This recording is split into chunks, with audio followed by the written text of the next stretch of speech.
I stared at the divorce papers spread across the polished mahogany table like a death warrant, the stark white parchment mocking the years of silent suffering I had endured within these walls. The ink from Grayson's signature was still fresh, a dark, viscous stain against the paper, the bold, aggressive strokes of his name cutting through the sterile legal jargon with the same callous arrogance he had utilized for 15 years to systematically dismantle my dignity. Each letter of his name seemed to recoil from the page, a jagged testament to the man who had traded our history for a fleeting, shallow desire. Beside him stood Chloe, her silhouette cast long and imposing by the afternoon sun, her hand resting with a calculated, possessive weight on the swollen curve of her belly. A triumphant, serpentine smile played on her lips, a look of predatory satisfaction that suggested she had already claimed every room, every corner, and every memory of this house as her own private kingdom. Eleanor hovered behind them both, her presence like a chilling draft in an airtight room. Her eyes were cold and glittering with a vitriolic brand of satisfaction, those same piercing, judgmental eyes that had looked through me for a decade and a half, as though I were nothing more than an inconvenient piece of antique furniture that had long outlived its usefulness and occupied space better suited for someone new. "Here," Grayson said, shoving the documents closer with a sharp, dismissive jab of his finger against the table. "Just sign the damn thing already. Then I can finally be free." His voice dripped with an abrasive, grating irritation, the same tone he habitually wielded when dinner was a mere 2 minutes late, or when the shower water failed to meet his precise standard of scalding. I felt nothing for the man sitting across from me, a stranger clad in the familiar clothes of a husband. The love I once believed I felt had frozen solid years ago, buried under the crushing weight of layers upon layers of shouted insults, perpetually dismissed opinions, and the slow, methodical, agonizing erosion of every vital piece of myself that had once been strong, vibrant, and whole. "You're absolutely sure about this?" I asked, the words emerging quiet, measured, and deceptively polite, floating through the tension-filled air like falling leaves. My heart was already a block of ice, calcified by the winter of his indifference. There was no vestige of heat left to melt it, no spark remaining to ignite the wreckage.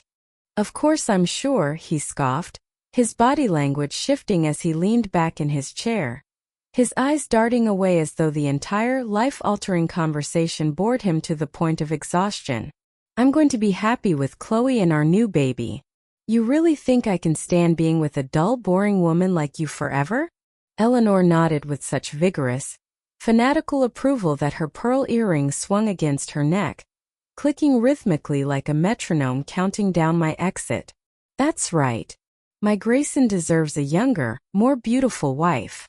A useless, barren wife like you, who can't even gift me a grandson, should just get out of our sight. Don't you ever dare show your face in this family again." I looked down at the papers, the ink blurring slightly as the weight of the moment pressed against my chest. Grayson's name, Chloe's name, Eleanor's signature serving as a cold, bureaucratic witness to my erasure. All that remained was mine. Lily's small, trembling fingers were clenched tightly around the sleeve of my blouse, her fragile body pressed against my side, a small anchor in the storm. She was only 8, but she already possessed an uncanny, heartbreaking ability to decipher the complex, jagged language of raised voices and slammed doors far better than most adults ever would. "All right," I said, my voice steady, masking the seismic shift occurring within my soul. I reached out and took the pen, its weight grounding me. My hand did not tremble. It moved with a surgical precision born of long-suppressed resolve. I signed my name in one clean, deliberate stroke, the letters sharp, final, and liberated. Then I gently squeezed Lily's hand, offering her a silent promise of the sanctuary that awaited us. "Good, it's done," Grayson crowed, snatching the papers back with a jarring, ugly laugh that bounced off the high, vaulted ceilings of the house I had scrubbed, polished, and meticulously maintained until my knuckles cracked and my spirit withered.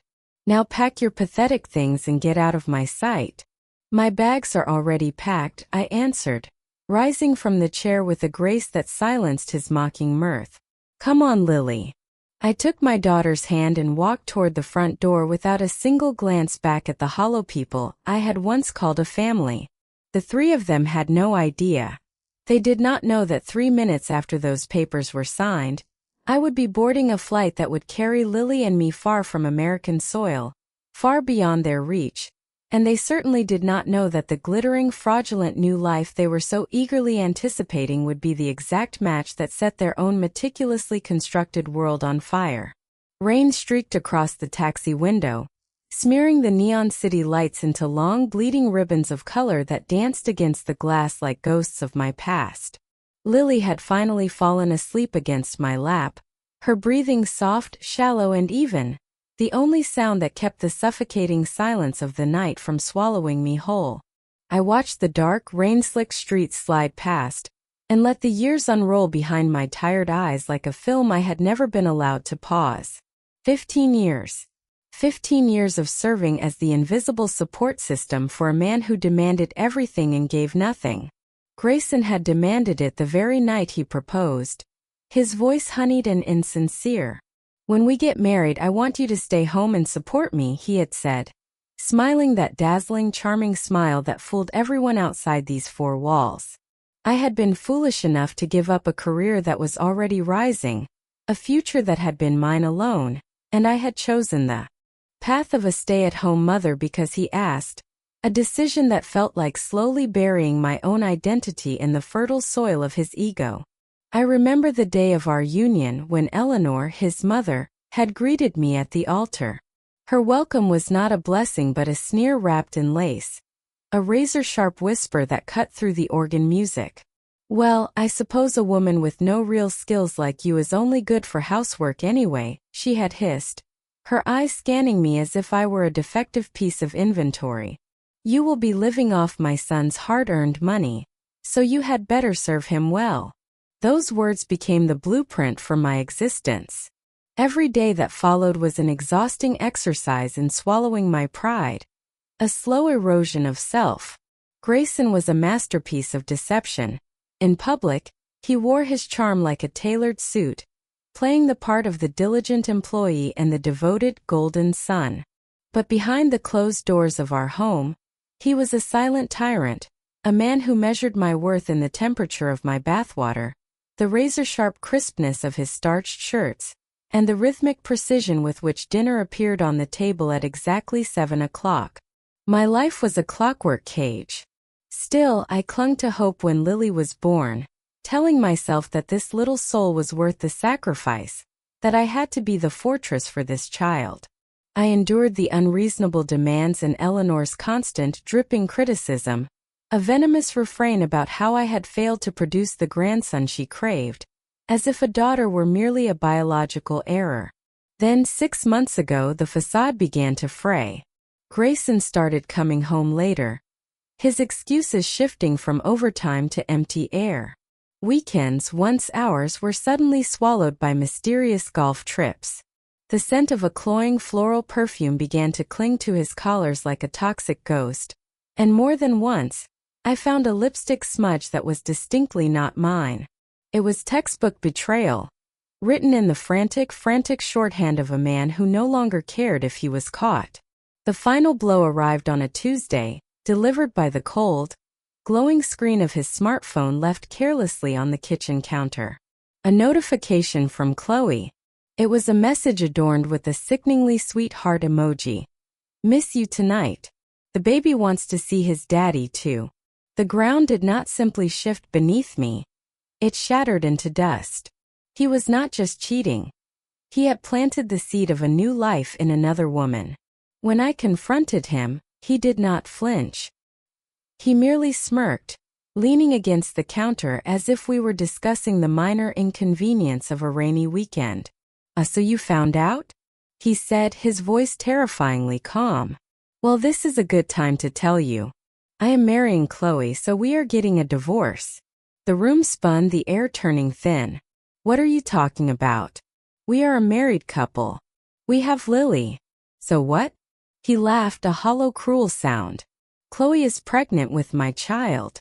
There is no point in being with someone like you, who I do not even see as a woman anymore. His words dismantled 15 years of devotion in a single icy breath. I went to Eleanor, desperate, clutching at the tattered remains of my hope. Her reaction was a revelation of pure, unadulterated evil. She offered a cold, satisfied smile, her eyes glittering with predatory delight. "Oh, Grayson is getting a new wife. How wonderful. A young, cute bride is much better than an incompetent one like you. And it might be a boy this time. I cannot wait to see my grandson." From that day, life became a daily public execution. Grayson slashed our finances to the bone, forcing me to beg for groceries, all while bringing Chloe into the house to caress her belly in front of Lily. I stood in the doorway, a ghost in my own home, invisible and discarded. But every time Lily's small, trembling hand reached out to wipe the tears from my cheeks, whispering, "Mommy, don't cry," something within the deepest chambers of my soul hardened into iron. If I stayed, I would wither, and Lily would be destroyed by the same shadow that had swallowed me. I had to escape this hell, to build a future from the ashes of our past. I prepared in absolute silence.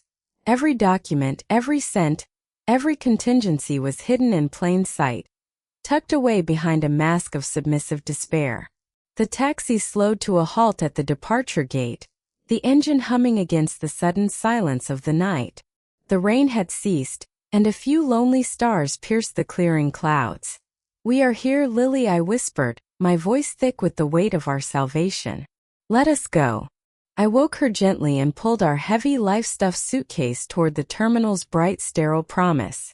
A new life was about to begin for us, and I allowed myself one brief, savage thought. A new hell was about to descend upon them. I glanced back once at the flickering, distant city lights and swore on the soul of my daughter that I would never return. Suddenly my phone vibrated, the screen lighting up with an unknown number. I answered with a heavy, sinking sense of foreboding. "Hello?" A voice came through, strained and familiar. My father-in-law, Arthur. It had been months since I last spoke to him. Unlike Eleanor, Arthur was a quiet, shadow-dwelling man who rarely interfered in the carnage his family wrought.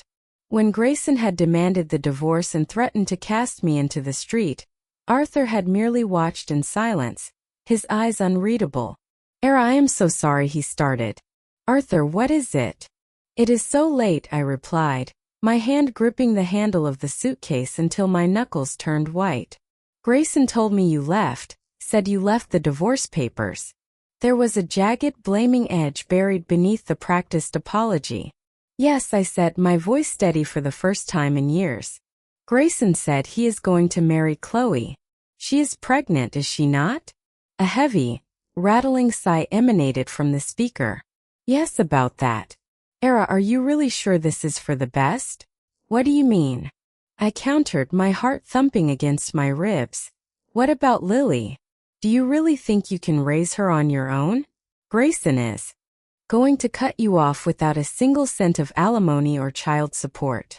The cruelty of his intent hit me like a physical blow, leaving a bitter metallic tang on my tongue. He knew the cage he had built for me. He knew I was a stay-at-home mother, devoid of bank accounts, investments, or a career to lean on. He was betting on my total collapse, hoping to crush me into submission through the sheer weight of poverty. I clenched my jaw until the muscles ached, my internal resolve sharpening into a blade. "I'll be fine," I whispered, more to the shadows of the terminal than to him. "I have my own plans, carefully tucked away beneath the silence of my misery. I will raise Lily to be a wonderful person, free from the rot of that household." Arthur, however, saw through the bravado that I tried so hard to project. "Don't be so stubborn," he countered, his voice dripping with a condescending pity that stung worse than his insults. "What can you possibly do? If you go back now, crawl on your knees, cry, and beg Grayson for forgiveness, maybe he'll break up with Chloe. For the child's sake, don't you think that's the wise thing to do?" The suggestion felt like a poisonous needle. "Arthur, I have no intention of begging Grayson for anything," I replied, my voice trembling but clear. He was stroking Chloe's stomach in front of Lily. He paraded his infidelity like a trophy while my daughter watched with wide, confused eyes. I don't want a man like that to be her father. Don't be so proud. The sudden, jarring shout from the usually taciturn man caught me off guard, making me flinch as if struck. A woman with no skills like you can't possibly raise a child alone. Even Eleanor had spat the same poison earlier. You have no charm. That's why Grayson is leaving you. Now listen, you come back home by tomorrow, I'll talk to Grayson. We'll pay off Chloe and send her away. You just need to shut up and remain Grayson's wife. His words sounded like a lifeline, a desperate pull back to the safety of familiarity, but I knew better. They weren't interested in my happiness. They were merely trying to patch the cracks in Grayson's reputation and preserve the pristine, gilded image of the family. Arthur, it's too late, I said, the finality of my decision anchoring me to the cold floor of the airport. I've already made my decision. Decision? What decision could a woman like you possibly make? I will never have anything to do with Grayson again. And this is goodbye to you and your family as well. I ended the call, my hand trembling so violently that the phone felt like a hot coal. Mommy, who was that? Lily looked up, her small brow furrowed with the weight of an adult's worry. It was nothing, sweetie, I lied softly, smoothing her hair. We'll be on the plane soon. A plane? Where are we going? To a faraway place. A happy place just for you and me. Anxiety coiled in my chest like a serpent, tightening with every passing second. I had no roadmap, no safety net, and no idea what the future held. But the bridge behind me was already burned to ash. Lily, I'm so sorry we had to leave, Daddy, I managed to choke out. She shook her little head, her eyes wide with a wisdom no child should possess. I don't need Daddy. Daddy was always mad at Mommy. And Grandma was always mean to Mommy. I don't want to see you cry anymore. Her words were a revelation, a mirror held up to my own denial. This child had seen the poison in our home, the subtle humiliations and the overt coldness, far more clearly than I had allowed myself to admit. I pulled her into my arms, hugging her tightly, feeling her small heartbeat against mine. I would face any hell, any hardship just to protect that spark in her. Boarding for the flight to London will now commence. I stood, took her hand, and walked toward the gate with steps far stronger than the ones that had carried me out of that house.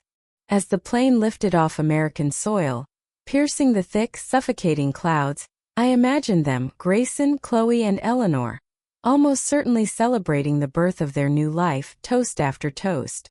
Raised to a future they thought they had secured. They were so confident, so arrogant in their glorious vision. They had no idea of the slow-burning hell waiting for them only months away. And when they finally discovered that I was not the useless, fragile housewife they believed me to be, I couldn't help but wonder what their masks would look like when they cracked. The city lights below shrank into dying embers and vanished beneath the blanket of the night. Goodbye, my past. Goodbye, Grace. I drew a deep breath, the thin, recycled air of the cabin filling my lungs as I turned my gaze toward the future, toward London. But a question lingered in the back of my mind, a jagged splinter of doubt. Why had Chloe looked so unnaturally triumphant, even when she knew how much I despised her? Was that pregnancy truly Grayson's child, or was I walking away from a much deeper conspiracy? Deep within my eyes, reflected in the dark window of the fuselage, the cold, steady flame of revenge began to burn, transforming my sorrow into a weapon. After the call with Arthur, I led Lily to a bench in the departure lounge. Outside, the runway lay in darkness, a vast empty stretch of possibility. Soon we would be on one of those planes, leaving everything behind, shedding my skin like a snake. Arthur's words still stung, a rhythmic ache in my memory. A woman with no skills like you can't possibly raise a child alone. The phrase echoed, mocking me. I had been forced into the role of a housewife because Grayson demanded it, because he wanted a shadow, not a partner. Now that I was an inconvenience, I was labeled unskilled and dependent, Nothing more than a discarded prop for their public image. Mommy. Lily's voice broke through the cycle of my bitterness. Her little face was etched with worry, her innocence a stark contrast to my internal chaos. Sorry, sweetie. Are you hungry? She nodded, a small, hopeful gesture. We walked toward a small convenience store, the fluorescent lights humming overhead. Her face lit up at the rows of colorful snacks, a momentary shift from the tension that had gripped us for days. Watching that innocent joy brought a fragile piece of quiet to my soul. I had to be strong for her. I had to be everything. She chose a pink box of chocolates, her favorite treat. As I reached for my wallet, a familiar voice cut through the terminal noise. Well, if it isn't little Lily. The voice was sharp, polished like a diamond and twice as cold, slicing through the mundane hum of the convenience store. I froze, a shiver tracing my spine as I turned around. There she stood, Grayson's sister, Belle. She was draped in a designer coat that cost more than my entire wardrobe, her hand gripping the handle of an expensive, sleek suitcase as if she were posing for a high-fashion magazine spread. Even in the middle of a transit hub, she radiated that same suffocating air of superiority, the kind of condescending contempt that had been the backdrop of my life for 15 long, stifling years. Belle, what are you doing here? I managed to ask, my throat tight. She let out a laugh, short, dismissive, and utterly devoid of warmth. A trip to Hawaii with friends, of course. My social calendar doesn't clear itself, unlike yours. Then her eyes darted to the oversized suitcase at my feet, her gaze narrowing with predatory curiosity. What a coincidence. And just where are you two going at this ungodly hour with such a massive suitcase? I felt a flash of protective heat flare in my chest. Just a little far away. Her eyes flicked from my face to Lily, her expression twisting into a mask of amusement that didn't reach her eyes. Oh, that's right. My brother mentioned you finally grew a spine and dumped those divorce papers before scurrying off. Mom is absolutely livid, you know. She spent an hour on the phone lamenting what a completely inconsiderate, selfish wife you are for leaving without so much as a discussion. She spoke with a performative volume, clearly wanting every traveler and the bored clerk behind the counter to bear witness to my supposed disgrace. Shame, hot and stinging, bloomed across my cheeks, but I swallowed it down, forcing a mask of ironclad calm. Inconsiderate? I whispered, my voice trembling with suppressed fire. I didn't just leave, Belle. Grayson told me with absolute indifference that he was marrying Chloe. Belle shrugged. A gesture so casual it was insulting. Well, if you want to frame it that way, fine.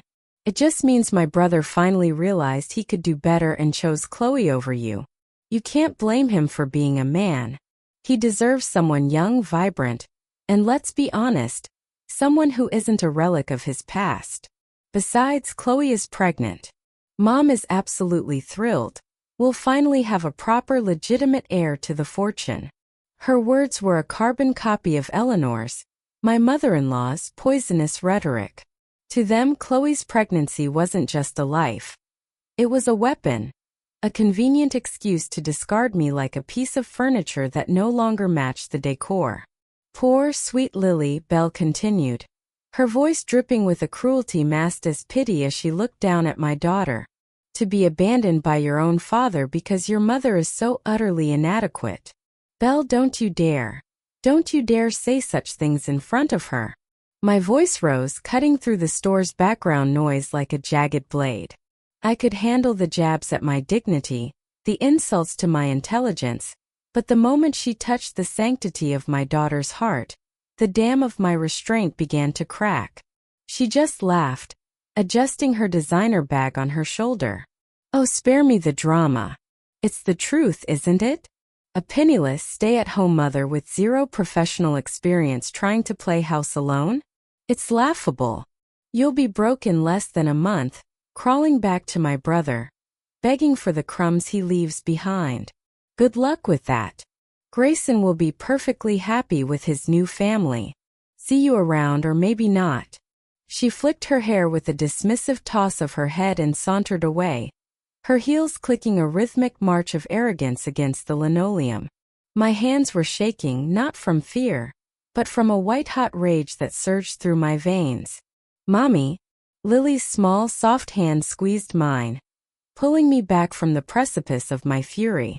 Her warmth was the only anchor keeping me grounded. I looked down at her, forcing a gentle smile. "It's okay, sweetie. We are going to be happy. Just the two of us." I paid for the chocolates, the transaction feeling like the final seal on my old life. The boarding announcement echoed through the terminal, a siren call to a new existence.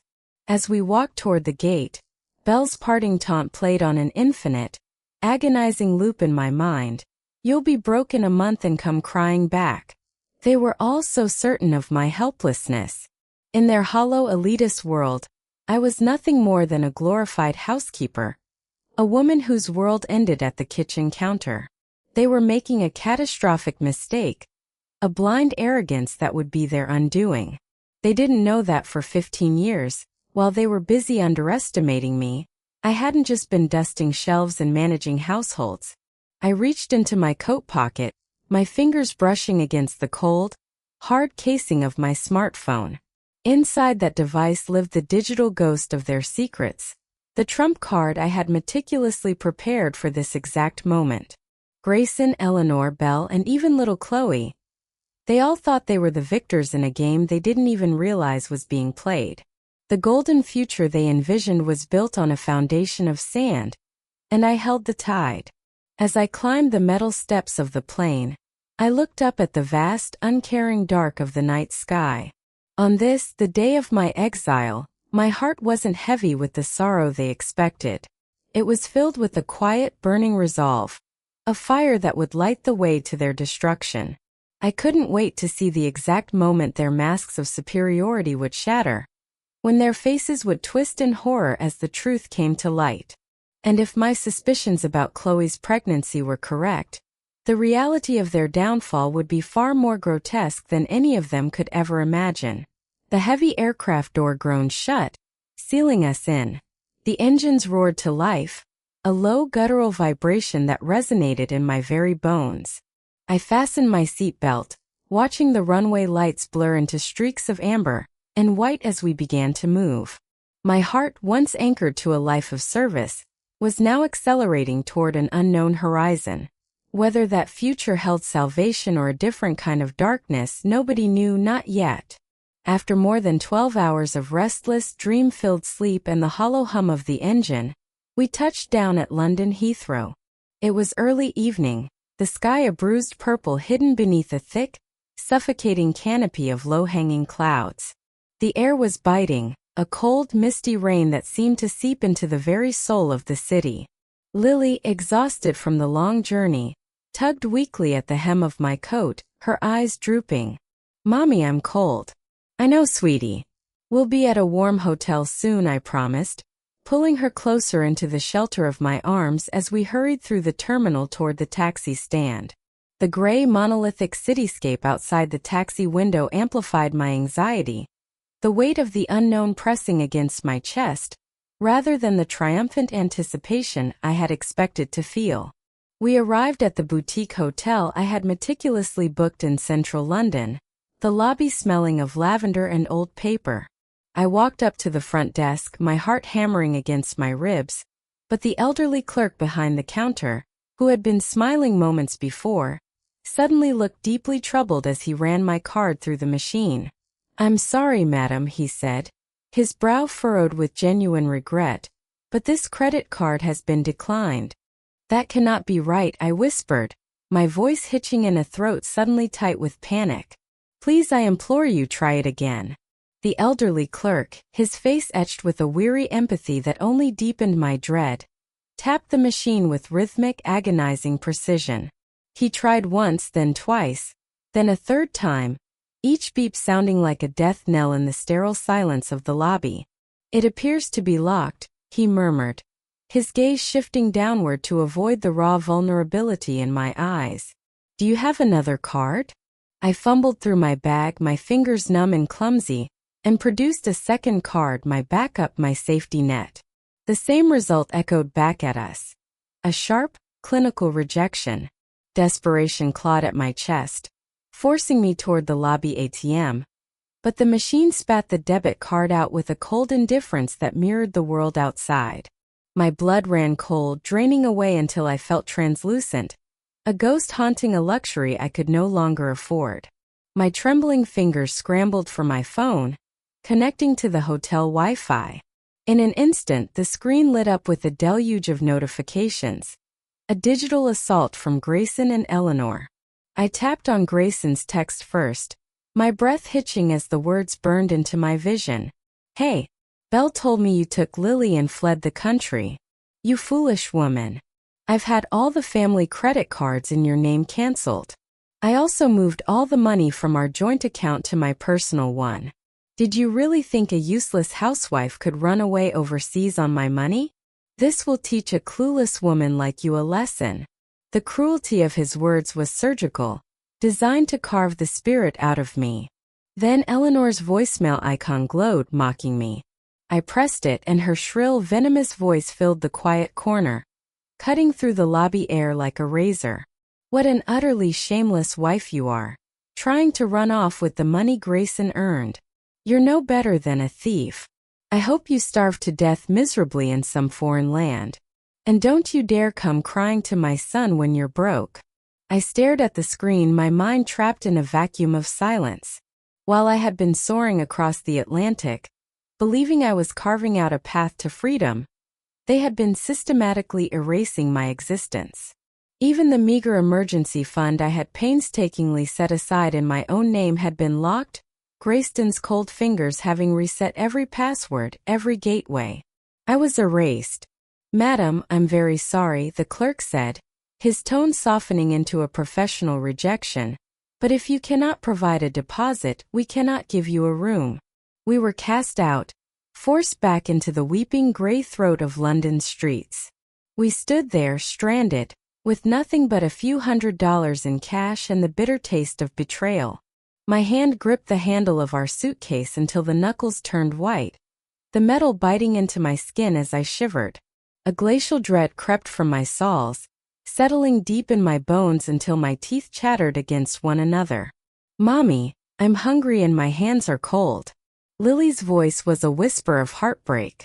She looked up at me, her eyes brimming with tears, her pale skin translucent against the gloom of the night. She shivered uncontrollably. A tiny bird caught in a storm of my own making. Was Grayson right? The taunts of Arthur and the sight of Belle's sneering face flashed before my eyes like a film reel of my failures. Had 15 years of domestic shadows truly stripped me of all sense? Had I become nothing more than a foolish, clueless woman who had brought her daughter to ruin? Despair, thick and suffocating, crushed my lungs. I was on the brink of collapse, ready to sink into the wet pavement and weep, when my hand brushed against the secret pocket in my coat. My trump card. The weight of it felt alien, an impossibility in this nightmare. But how, in this forsaken city, could I summon the courage or the means to use it? Even if I dared to call, the oceans between us felt like light years. The rain intensified, turning the streets into a dark, swirling abyss. Lily's breathing grew shallow, her temperature fading, and I knew we had reached the precipice. I had to beg, to plead, to do anything to survive. Just then a black sedan, sleek and polished like a predator, glided to the curb, tires hissing against the wet asphalt as it parted a stagnant puddle. It wasn't the humble yellow of a London cab. It was the obsidian elegance of power. The rear door clicked open, and a figure emerged, shrouded under a dark umbrella. Leather shoes crunched against the pavement, steady and rhythmic. What are you doing out here in a place like this? The sudden absence of rain on my head made me look up, startled. I met the eyes of a man I thought only existed on the other side of the world. You? My voice was a fragile, broken thing. What are you doing here? He didn't wait for an answer. His movements fluid and intentional. He draped a heavy, warmth-saturated cashmere coat over Lily's trembling frame before turning his gaze to me, a faint, calming smile playing on his lips. "I've come to pick you up," he said, his voice a bomb against the howling wind. "Please come. Your daughter will catch a cold." Standing there in the freezing downpour, Mr. Stanley, the titan of the financial world, held his umbrella over me like a shield. I stared at him, paralyzed, as if a specter had materialized from the mist. Richard Stanley, the head of the American branch of a prestigious British investment fund.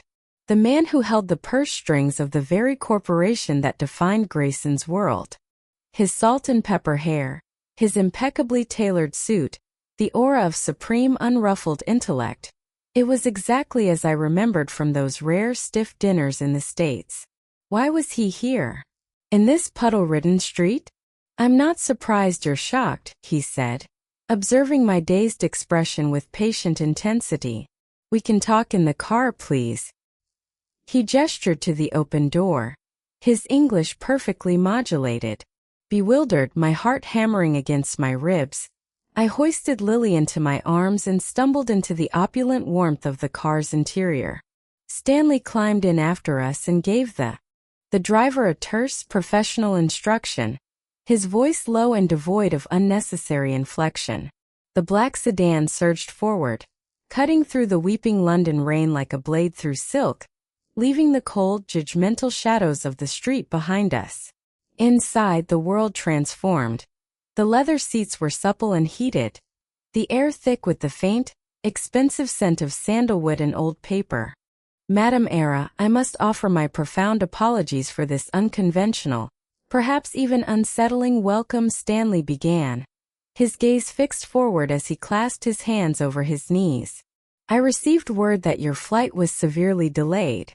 My initial intention was to intercept you at the terminal, but when I verified your status with the hotel, they informed me you had already checked out and departed." I sat stiffly, the hum of the car engine vibrating through my bones, my heart still hammering against my ribs. A cascade of questions threatened to spill from my lips, but only one mattered. "How did you know which hotel I was at? And why are you here, Mr. Stanley? What could possibly justify your presence in this wretched corner of my life?" He turned, his eyes reflecting a weary, apologetic kindness. "I received very firm, very specific instructions from him to ensure your absolute safety. He was the one who personally arranged your accommodations, ensuring you would have a sanctuary the moment you stepped off the plane." However, he admitted, his brow furrowing with genuine regret, "I never imagined that man would be so spiteful as to cancel your credit cards. I sincerely apologize that our response was delayed. It was never our intention to cause you such harrowing distress in a foreign city." Him. I caught my breath, the word feeling like a jagged stone in my throat. My fingers instinctively sought the weight of the smartphone deep within my coat pocket. A device that held not just apps and photos, but the encrypted lifeline to a certain person. "Your employer," Stanley confirmed, his tone reverent, "and my own longtime business partner, Mr. Vance." At the mere mention of that name, I lowered my eyes, a surge of complicated emotions washing over me. Not Grayson, not Eleanor, not Belle. No one in that suffocating house had the slightest inkling of my true nature. They looked at me and saw a hollow shell, an unskilled, subservient housewife who couldn't balance a checkbook, let alone navigate the cutthroat currents of high finance. For 15 years, I had meticulously crafted that illusion, burying the woman I once was beneath a mountain of laundry and domestic trivialities. Before I had been shackled by the vows of marriage, I had been an analyst at one of the most prestigious financial institutions in the country, fluent in 3 languages, a prodigy in overseas market research and complex investment strategy. When Grayson had demanded I resign, citing his own insecurities as a man who needed his wife to be little more than a trophy, I had complied, hiding my intellect as if it were a shameful secret. My former boss, however, had refused to let my talent wither. When he left to forge his own path in consulting, he made me a proposal: work for him in the shadows. For years I had been his ghost analyst.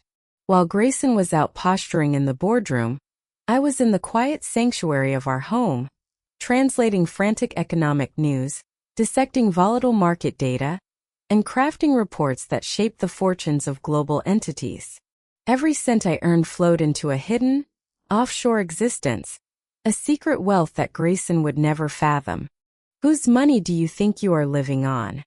Whenever Grayson or his mother, Eleanor, spat those venomous words at me, I would simply stare at the floor, laughing silently in the safety of my own mind. If only they knew that the pittance Grayson brought home was dwarfed by the capital I had built while they slept. He contacted me the moment he saw the news of your departure, Stanley said, his fingers deftly tapping across a tablet screen that flickered with data. He told me you had finally escaped that wretched house. You made the correct decision, madam. He always lamented that keeping a brilliant mind like yours confined within the walls of a small home was a tragic loss to the global economy. From this moment on, you are no longer a shadow. You will be working as a senior analyst at our London headquarters. Your desk is already prepared, and we expect you to fully utilize the intellect you have been forced to suppress for so long. I let out a long, shuddering breath, the tension that had held my muscles in a vice-like grip slowly beginning to thaw. The warmth of the car felt like a homecoming. Beside me, Lily, cocooned in the thick wool of Stanley's coat, had finally surrendered to exhaustion, her breathing deep and rhythmic. "Thank you," I whispered, my voice trembling with relief. "But I never imagined that a man of your stature would come to pick me up yourself." "We could not risk losing an asset as singular as you," he replied, his voice dropping into a serious, guarded register. He paused, turning the tablet toward me. The screen displayed the internal architecture of the trading corporation where Grayson spent his days, illuminated by red nodes of suspicious transaction data. "There is another task from him," he said. "A thorough forensic investigation of your ex-husband, Grayson Miller, and the specific projects he currently manages."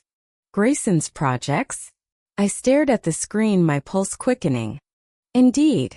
For some time we have been tracking anomalous financial flows linked to his investment deals.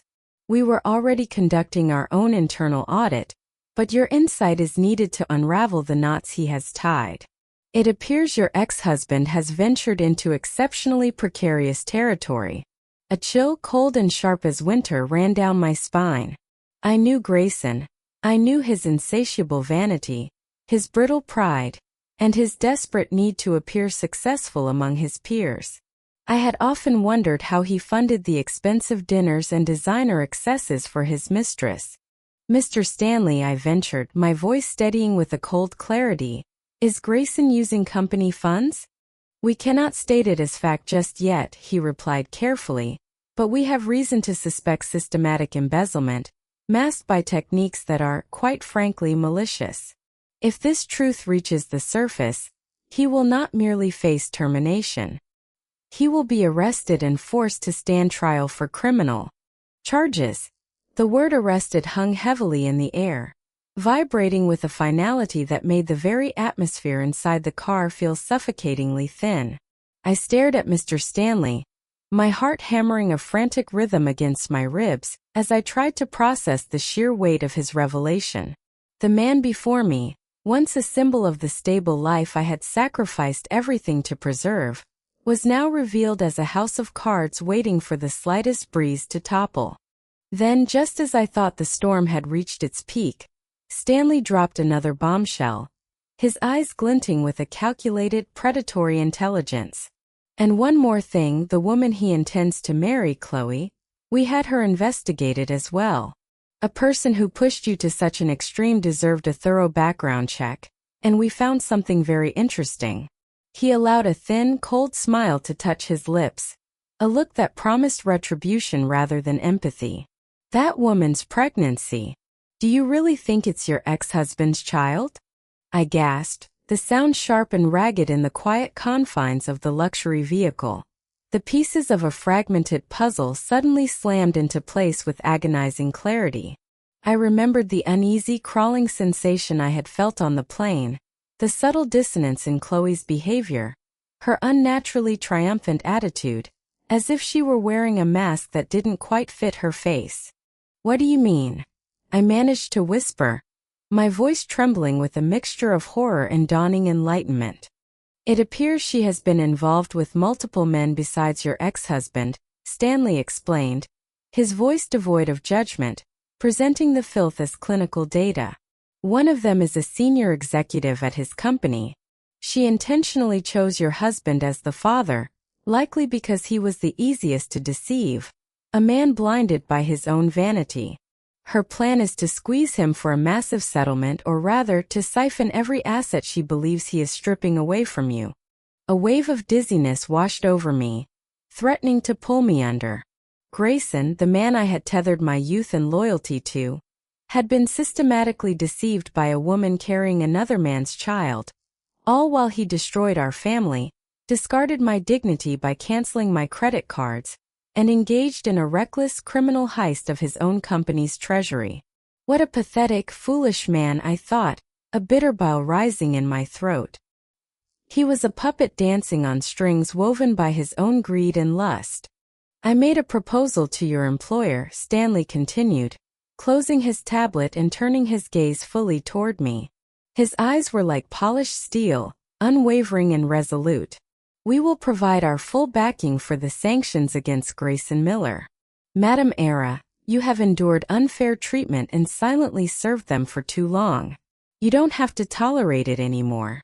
We will provide you with perfect support for your counterattack. The car slowed, the rhythmic hum of the tires against the pavement dying out as we came to a halt in front of a stunning brick townhouse nestled within one of London's most affluent, serene neighborhoods. This will be your home from now on, for you and your daughter, he said gently. Security is top-notch, and everything you need for your daily life has been arranged. Please get some rest.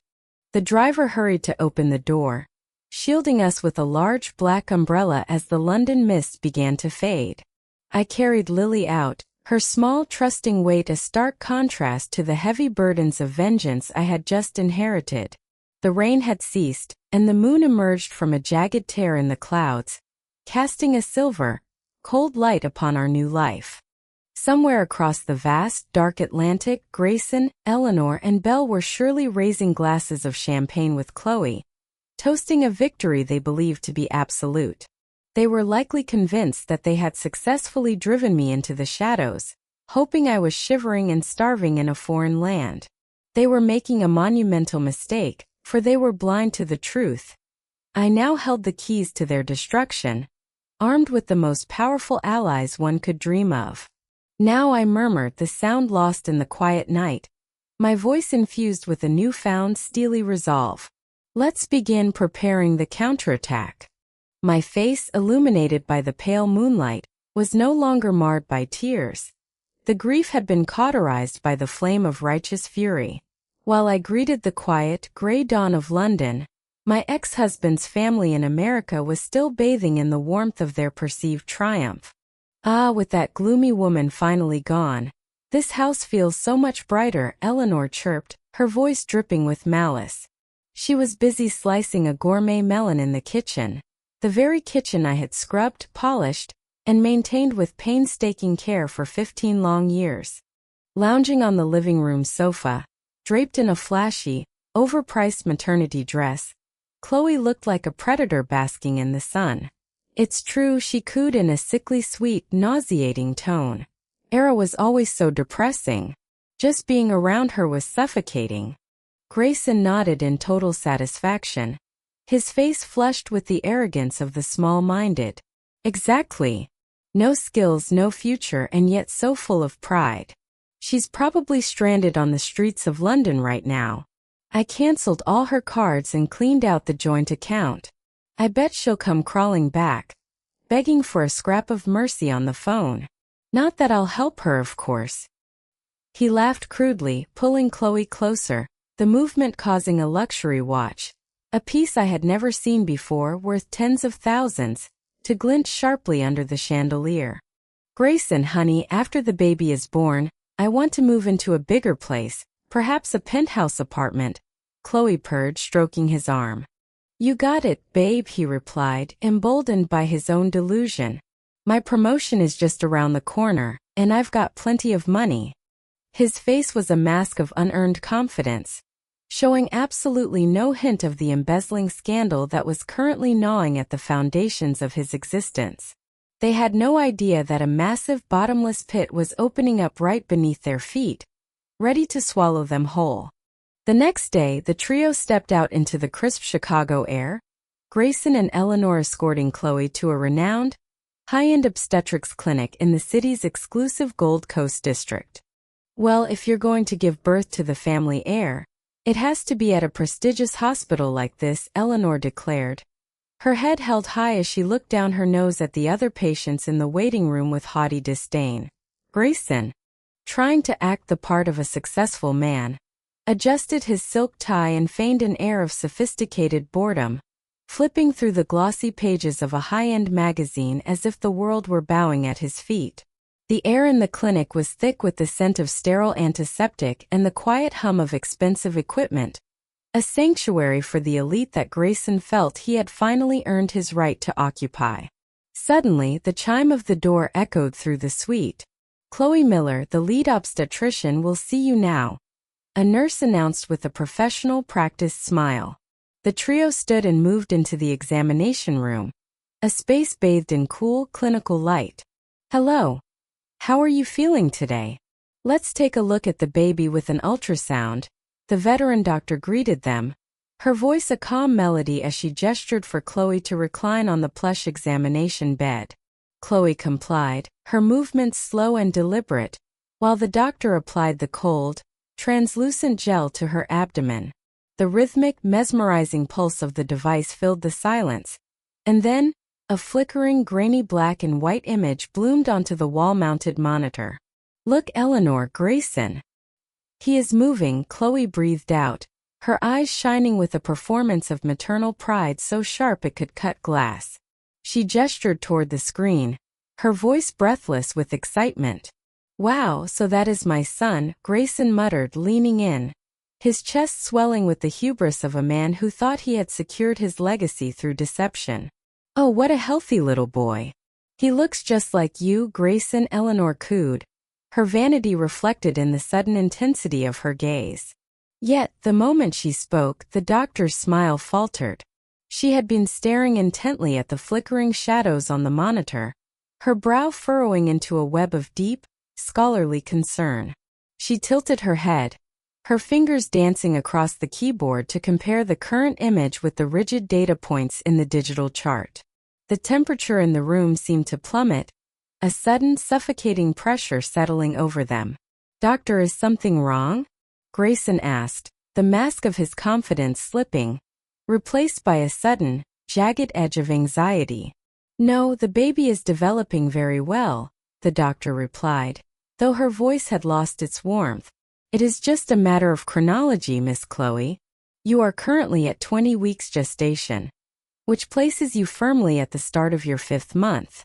The size of the fetus confirms this timeline without a shadow of a doubt. Grayson and Eleanor exchanged a glance, their silent communication a flurry of mounting panic. Doctor, are you sure? There must be a mistake, Grayson stammered, his pulse hammering against his temples. He and Chloe had only been intimate for 3 months. The timeline was an impossibility.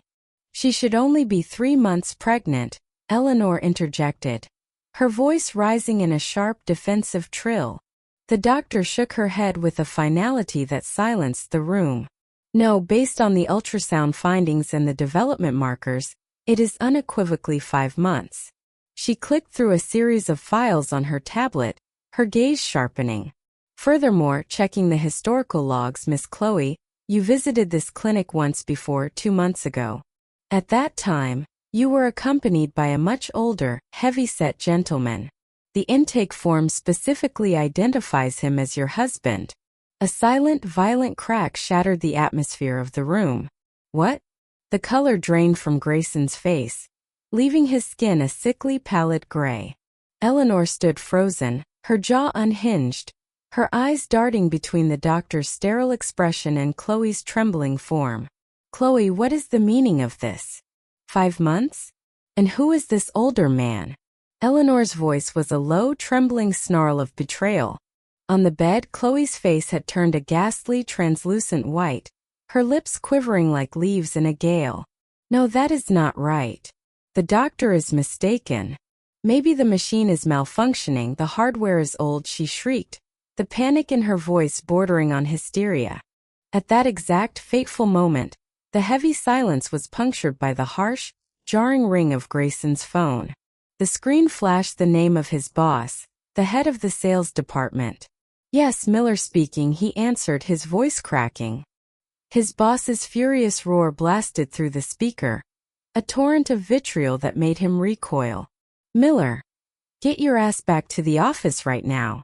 The audit department is tearing apart the books for every single one of your past projects. What the hell is going on? The audit department? The words hit him like a physical blow. The phone slipped from his sweat-slicked palm and clattered onto the cold, unforgiving floor, the sound echoing like a gunshot. A fake pregnancy exposed, the systematic decay of his embezzlement laid bare. The fragile, gilded castle of lies that Grayson had meticulously constructed for himself was beginning to shudder, destined to come crashing down in a deafening, irreversible roar. The next morning, the London sky was a clear, brilliant blue, a crystalline vastness that served as a stark, mocking contrast to the frigid, soul-crushing rain of the previous night. In the spacious, dimly lit living room where the embers of the fireplace crackled with a dying, rhythmic warmth, I gently draped another wool blanket over Lily, who lay in a state of deep, peaceful slumber on the plush sofa.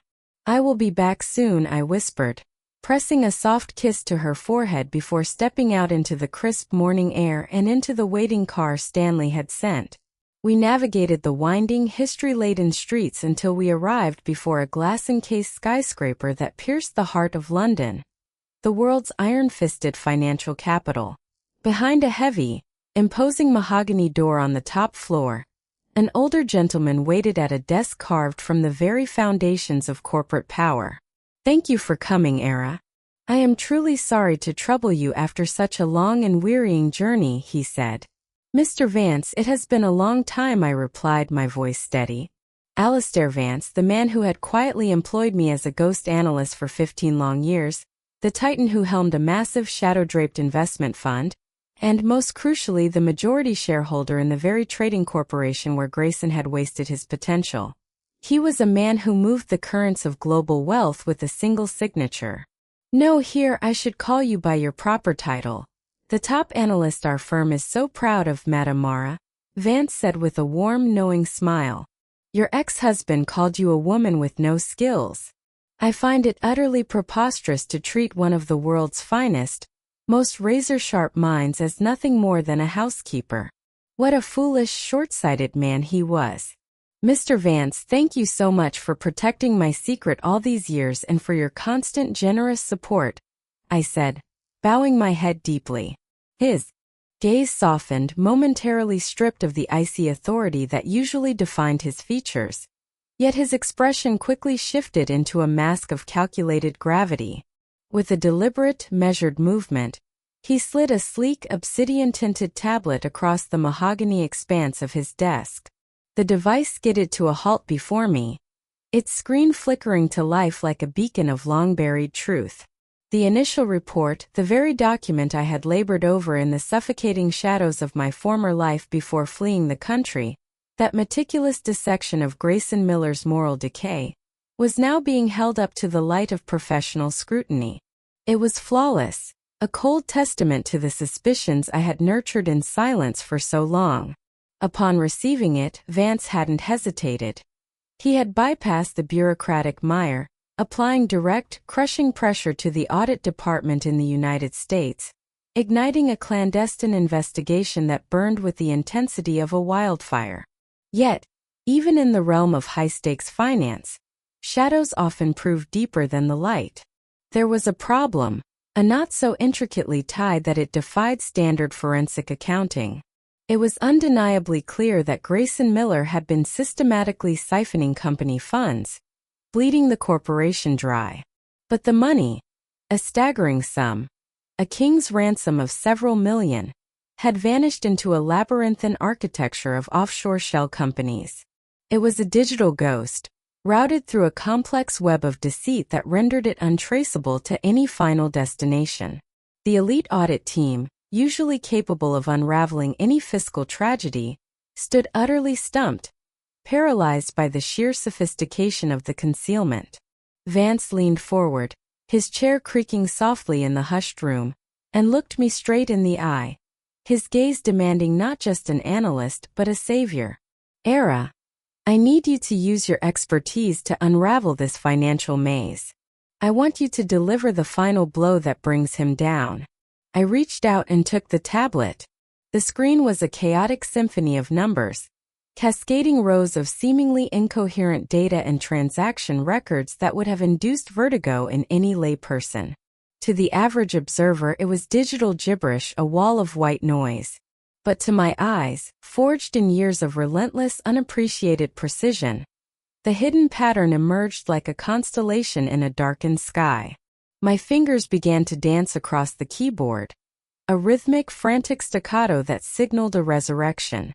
This was not the stealthy, paranoid clicking of a woman hiding in the corner of a dim room, terrified of her husband's discovery.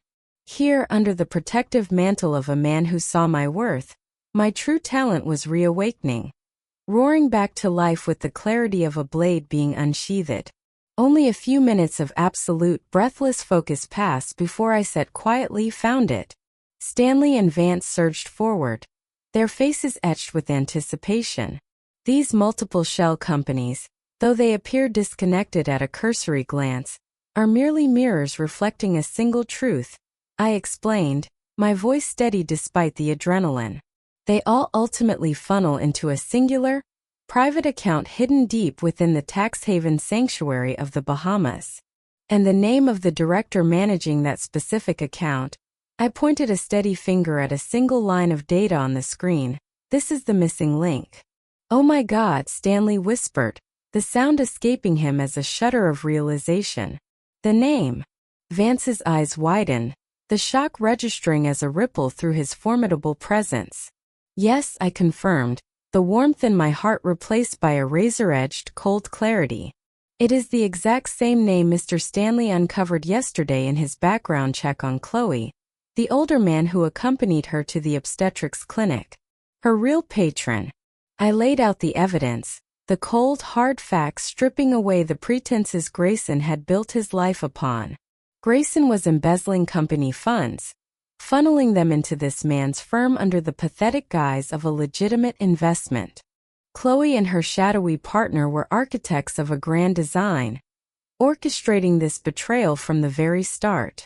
They had targeted Grayson, playing on his arrogance, tricking him into believing he was the father of his mistress's child, all while using him as a blind, desperate pawn to siphon away millions of the company's capital. A brilliant connection of the dots, Vance sighed, a ghost of an admiring smile playing on his lips. Stanley applauded softly, his eyes filled with genuine awe. Magnificent. You truly are a genius. All right, let's transmit this report, this perfect damning indictment, to the audit department in the U.S. immediately. Meanwhile, a world away, the atmosphere in a bleak, windowless conference room at the American Trading Corporation was thick with the stench of impending ruin. Grayson Miller sat at the center of the table, surrounded by a phalanx of silent, grim-faced auditors. Sweat beaded on his forehead, tracing erratic paths through his expensive grooming. "Give me a break," he stammered, his voice cracking with a mix of indignation and rising panic. "There is no way I would embezzle money. I am the rising star of this company. This is all a mistake, a clerical error." He slammed his fist onto the polished wood, his face flushed with the feverish desperation of a man who had built his reality on a foundation of sand. "I am an elite. I cast off that gloomy, useless wife and secured a beautiful, vibrant young woman. I am one of the chosen ones. This cannot be happening. It was the incompetence of my subordinates. I knew nothing of these transactions."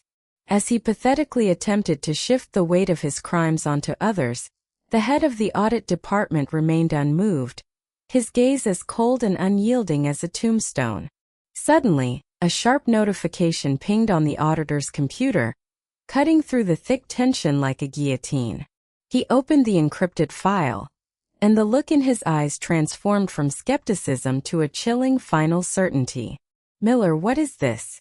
I told you I am innocent. We have just received a transmission from our majority shareholder in London," the auditor said, his voice devoid of pity. "It contains the complete, irrefutable proof of your misconduct." "What?" Grayson's voice hit a shrill, hysterical pitch. The auditor slammed a sheaf of paper down in front of him. It was a perfectly illustrated diagram, a map of his own treachery, showing the precise flow of funds into the shell companies, and the devastating truth that every cent had ultimately ended up in the pockets of Chloe's patron. "It appears, Miller, that you were entirely duped by the very woman you were lavishing with company wealth. You embezzled millions and you handed it over to a common con artist like a fool. There is no talking your way out of this now." "No, that is impossible. Chloe loves me. She loves me." "Who? Who is the deranged architect of this garbage report?" Grayson roared, his voice cracking like dry timber under a wildfire. His eyes, now a violent, bloodshot tapestry of panic and denial, darted frantically across the room as if seeking a phantom enemy to strike. He looked like a man watching the very floorboards beneath his feet dissolve into an abyss. The head auditor did not flinch. Instead, he let out a sharp, cynical scoff that echoed off the sterile walls. "Garbage? You call this garbage? This is a flawless, crystalline dissection of your greed, prepared by a world-class analyst, a titan of the trade employed by our majority shareholder. But I must admit, even I found myself breathless when I realized who held the pen." The auditor reached out, his finger, steady and accusing, tapping rhythmically against the bottom of the document. "Look here. Read the name." Grayson's gaze snapped to the signature line, his pupils dilating until the iris was nothing more than a thin, fragile ring. The text seemed to writhe on the page. "Author Era Vance. Era." The silence that followed was heavy, suffocating. A shock, cold and absolute, slammed into him with the force of a falling sledgehammer, shattering the fragile facade of his ego. A low, wretched moan, primal and broken, dragged itself from the depths of his throat. The woman he had spent years belittling, the woman he had trampled upon as if she were dirt beneath his expensive shoes, the woman he had discarded like a tarnished relic. She was the one who had finally maneuvered the Reaper into the room, holding the scythe poised against his jugular. No, Era, that clumsy, naive, useless creature? A top analyst? It's impossible. His screams were no longer just loud. They were the discordant cries of a man watching his entire reality splinter into dust. He paced, his hands clawing at his suit, his frantic pleas bouncing off the cold, impassive mirrors of the conference room. The report before him was a masterpiece of exposure, detailing every shadow of the embezzlement scheme he had nurtured in secret, laying out the complex, crooked paths of millions with such devastating clarity that even a child could trace the theft. "The woman you dismissed as having no skills," the auditor said, his voice now a razor-thin blade of ice, "has been a top-tier ghost analyst, secretly operating under the mantle of the London Investment Fund for the past 15 years. And this entire audit? This grand unveiling of your ruin? It was conducted by her, under the direct, personal mandate of the shareholder." Every word was a needle stitching a shroud for Grayson's career. "No, that cannot be true. She was a housewife. My housewife. She lived off my scraps. And that housewife, as you so fondly called her, is now the most critical asset to the very entity that holds the gavel over your life and your liberty. Miller, you really were a fool to tread where you didn't belong, weren't you? You didn't just step on a landmine. You built your entire house upon a powder keg." The auditor let out a weary, pitying sigh, shaking his head. "We have the digital footprint, the wire transfers, the physical trail. The police are already en route. There is nowhere left for you to run." "Wait. You don't understand, please. It's not my fault. I was seduced, manipulated by that woman, by Chloe. I'm the victim here, can't you see? Grayson's legs gave way, his pride evaporating as he threw himself onto the cold, unforgiving tile, groveling in a pathetic, desperate heap. A victim? After bleeding the company dry for millions? Save your theatrics for the precinct. While the walls were closing in on Grayson, a different, equally suffocating darkness was unfolding inside the gilded halls of the upscale obstetrics clinic. I am telling you, there is a mistake. I am 3 months pregnant. 5 months is physically impossible. Chloe shrieked, her voice reaching a shrill, desperate pitch that made the nurses wince. She clawed at the bedsheets, her face the color of a winter shroud, fighting to keep her web of lies from unraveling. But the ultrasound, look at the screen, the patient's development. The doctor stammered, his brow furrowed with professional confusion. Eleanor, standing at the foot of the bed, felt the blood drain from her face, leaving her trembling with a fury so potent it seemed to vibrate the air. Chloe, look at me. 5 months? Does that mean you were carrying a child before you even set eyes on my son? And tell me, who was that older man, the one with the shadow of a criminal, who accompanied you to this clinic 2 months ago? Her voice wasn't just loud. It was an indictment. The woman who prided herself on grace was now a portrait of maternal vengeance. Eleanor, you must listen. It's all a misunderstanding. This is Grayson's baby, I swear on my life. Liar. Doctors don't lie, but you have been weaving a tapestry of filth since the day you entered my home. You carried another man's sin and tried to pass it off as my grandson? Eleanor lunged forward, her hands reaching out as if to physically excise the lie from Chloe's very being. Stop it. You're hurting me. I'll tell Grayson he loves me, he'll protect me. And where is your precious Grayson now? He was called to the audit department, and he hasn't answered a single call for hours. The door to the examination room exploded inward, and Belle, Grayson's sister, stood there, her chest heaving, her hair disheveled from a frantic dash. Mother, it's finished. Everything is gone. Belle? You were supposed to be in Hawaii. This is no time for sunshine and beaches, Mother. Dad just called. Grayson has been arrested. They took him in handcuffs for the embezzlement. Arrested? Eleanor and Chloe's voices collided in a singular horrified wail. He stole millions, funneling it through shell companies and the trail. Belle turned, her eyes burning with a venomous, piercing glare directed squarely at Chloe.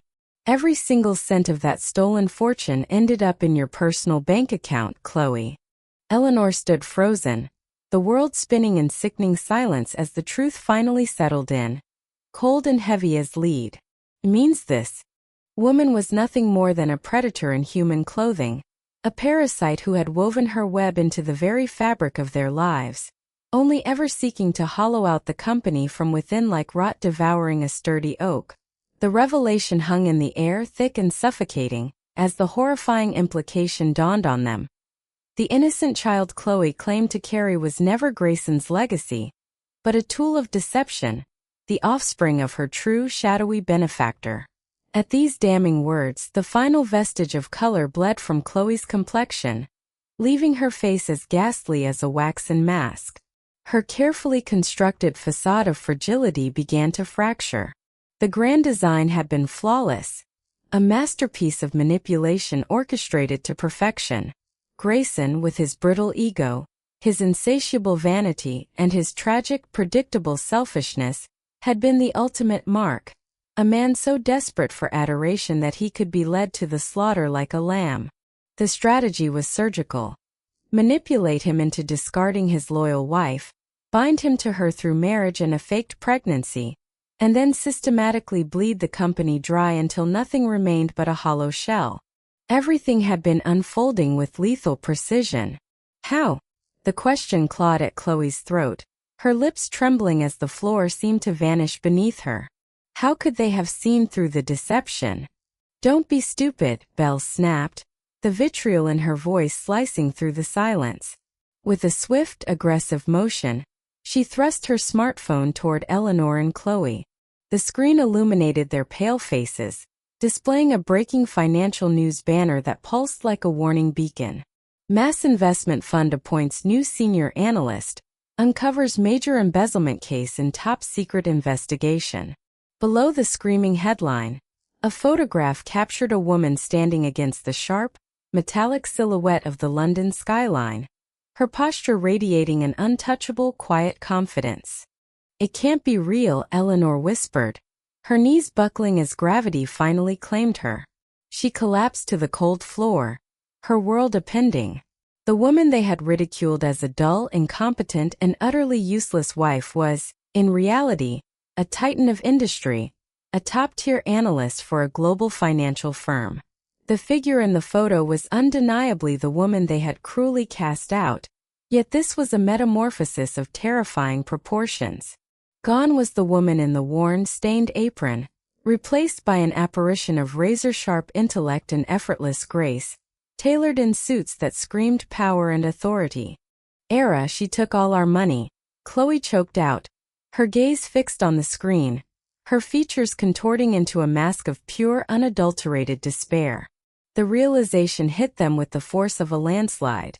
The pebble they had been mocking and trampling underfoot was, in fact, a dormant grenade with enough explosive power to reduce their lives to ash. And the most wretched irony of all was that they had been the ones to pull the pin. Panic, icy and sharp, seized Chloe. She surged to her feet and fled the clinic, her heels clicking a frantic, jagged rhythm against the pavement as she sprinted into the deluge of the downpour. She did not feel the freezing rain soaking her clothes or the mud splattering her legs. She only felt the crushing weight of her own ruin. Her fingers, slick with water, fumbled repeatedly against her phone, dialing Vinny Russo, her patron and architect of this disaster, but the line remained cold, offering nothing but the sterile, indifferent drone of voicemail. Russo was a veteran con artist, a man who built his empire on ghosts and shell corporations. It was under his command that Chloe had ensnared Grayson, weaving the web of the fake pregnancy to siphon the trading corporation's coffers. It had been bulletproof. Once that gloomy, inconvenient wife was gone, millions would belong to them. Chloe finally reached Russo's high-rise, her breathing ragged, her hand trembling as she jammed the key into the lock and stumbled inside. She expected a sanctuary, a place to regroup, but was met with a scene of absolute carnage. Damn it! Why is the balance zero?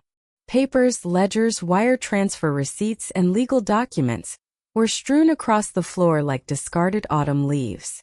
Russo, a heavy-set man whose usual cool was replaced by a feral intensity, stood hunched over his computer monitor, his eyes bloodshot, his fingers slamming against the keyboard with such savage force it seemed he meant to crush the hardware itself. "Vinny, help me!" Grayson was arrested, she cried out, desperation stripping the sweetness from her voice. "Shut up, you jinx." A strike of lightning would have been gentler than the blow that followed. Russo whipped around, his palm connecting with her cheek, sending Chloe reeling across the room until she struck the wall and crumpled to the floor. His face was a contorted, grotesque mask of pure rage. "It is all your fault. Because you were too incompetent to handle that idiot Grayson Miller. My entire operation is being dismantled. Some top analyst from a British fund has unearthed every cent of my illegal transfers. The feds, the IRS, they are already on their way. My assets are frozen, gone." "No," she gasped, pressing her hands to her stomach, her voice a fragile whisper of terror. "Then what about me? What about the baby?" "It's your child, Vinny," she pleaded, trying to crawl toward him as if he were a lifeline. Russo kicked her away with the casual indifference one might show a piece of trash. "My child? Don't make me laugh, girl. I had a vasectomy years ago. You really thought you could pin some bastard you conceived fooling around with someone else on me?" Chloe felt as though her very soul had been struck by lightning, the reality of her betrayal shattering her mind. "When you told me you were pregnant, I saw it only as the perfect leverage to squeeze Grayson for every cent. You were nothing more than a collection machine to me. Now you are a liability. Get the hell out."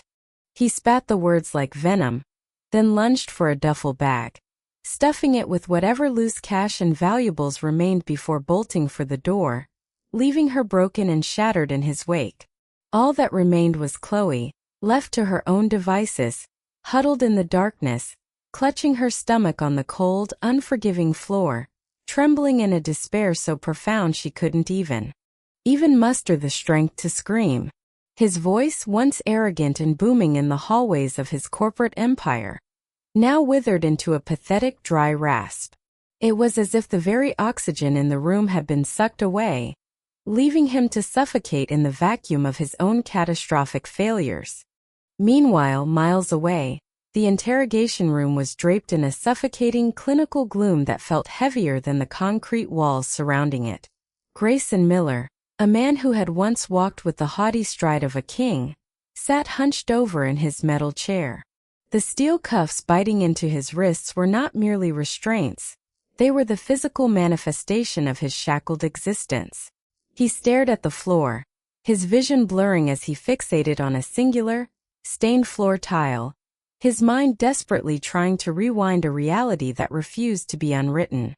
Opposite him sat the veteran detective, a man whose face was etched with the weary indifference of one who had witnessed every flavor of human corruption. With a rhythmic, agonizing flick, he turned the pages of a thick file, the sound echoing like a guillotine blade hitting its mark. "Grayson Miller, the millions you embezzled were all meticulously traced back to the digital ghost of a con artist named Vincent Russo. The woman you were so utterly infatuated with, this Chloe. She wasn't your soulmate. She was merely his puppet, performing a choreographed dance of deception while you provided the stage." The detective's words were shards of jagged glass, stabbing deep into the hollow space where Grayson's heart used to beat. "No, that's a lie," Grayson whispered, his voice trembling with the frantic desperation of a drowning man grasping at sea foam. "Chloe loves me. She's carrying my child, my flesh and blood." The detective exhaled a plume of stale air, his patience long since evaporated. He slapped a stack of documents onto the table with a violence that made Grayson flinch. "Your blinders have finally blinded you to the grave, Miller. Chloe was never tethered to you. She was juggling multiple men while you were busy playing the role of the generous provider. We don't even require a DNA test to confirm the biological truth. Your child is a phantom, a lie sold to you by a professional liar. You traded your integrity, your career, and your family's future for the hollow validation of a predator. You aren't a mastermind, Grayson. You're a colossal, arrogant fool." Fat, hot tears tracked through the grime on Grayson's cheeks, carving paths of shame. He had truly believed he was part of an elite caste, a cut above the common crowd. He had looked down on his previous wife with such vitriol, convinced that she was a useless ornament, certain that he was destined for a younger, more radiant partner, that he was a man chosen by fate for grandeur. But the truth was a stinging slap, a brutal revelation that he was nothing more than a conceited mark, a convenient vessel for someone else's greed. "Detective, what is going to happen to me?" he choked out, his arrogance crumbling into ash. "Grand larceny, wire fraud," the detective listed with terrifying precision. "The damages are astronomical, stretching into the millions. Prison is not just a possibility. It is your destination.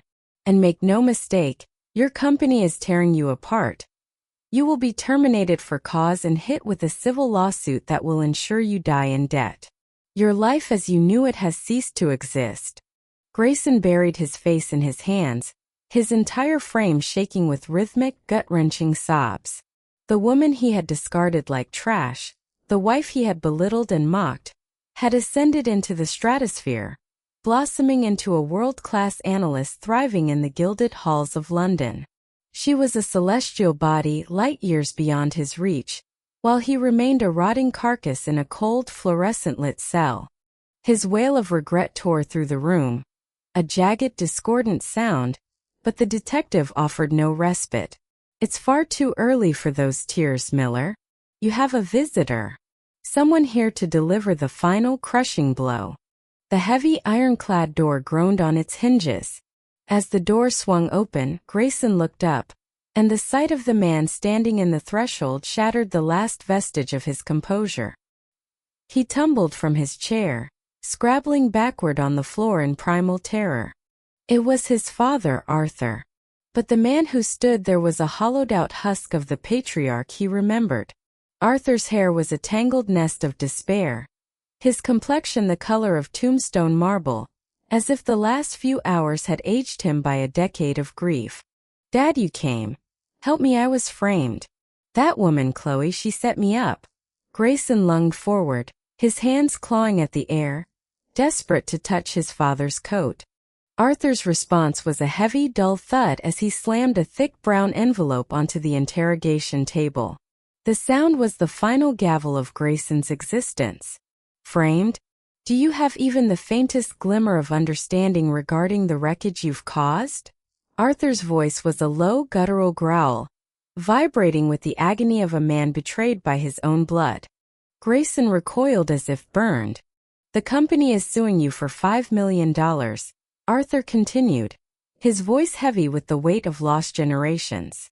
"That is the exact sum you siphoned off, and because you manipulated me into co-signing those bonds, my retirement, this house, the very land we stand on, it's all gone. Seized." "No, that can't be," Grayson gasped.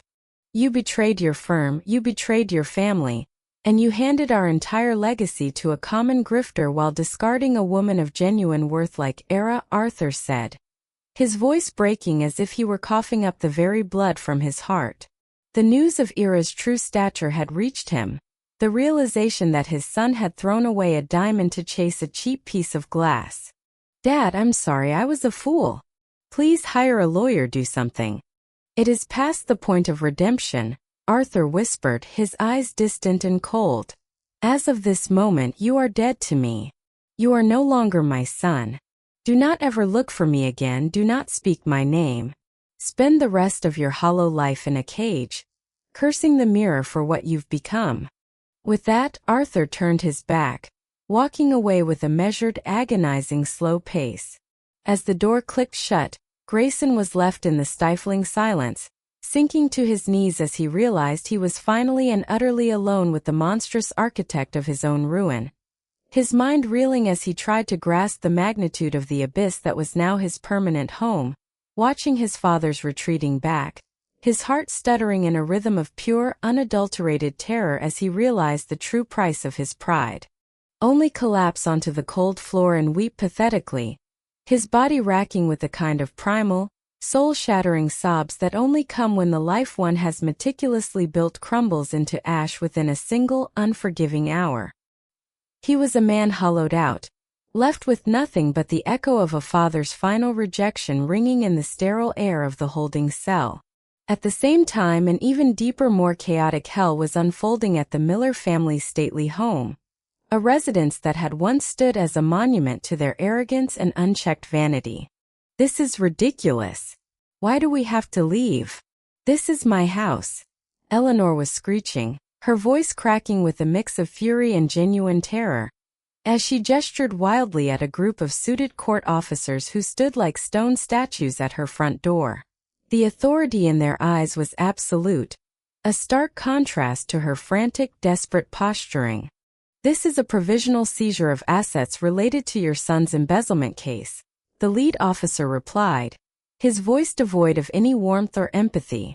It was a cold, bureaucratic tone that served as the final death knell for their status. "You must vacate the premises immediately.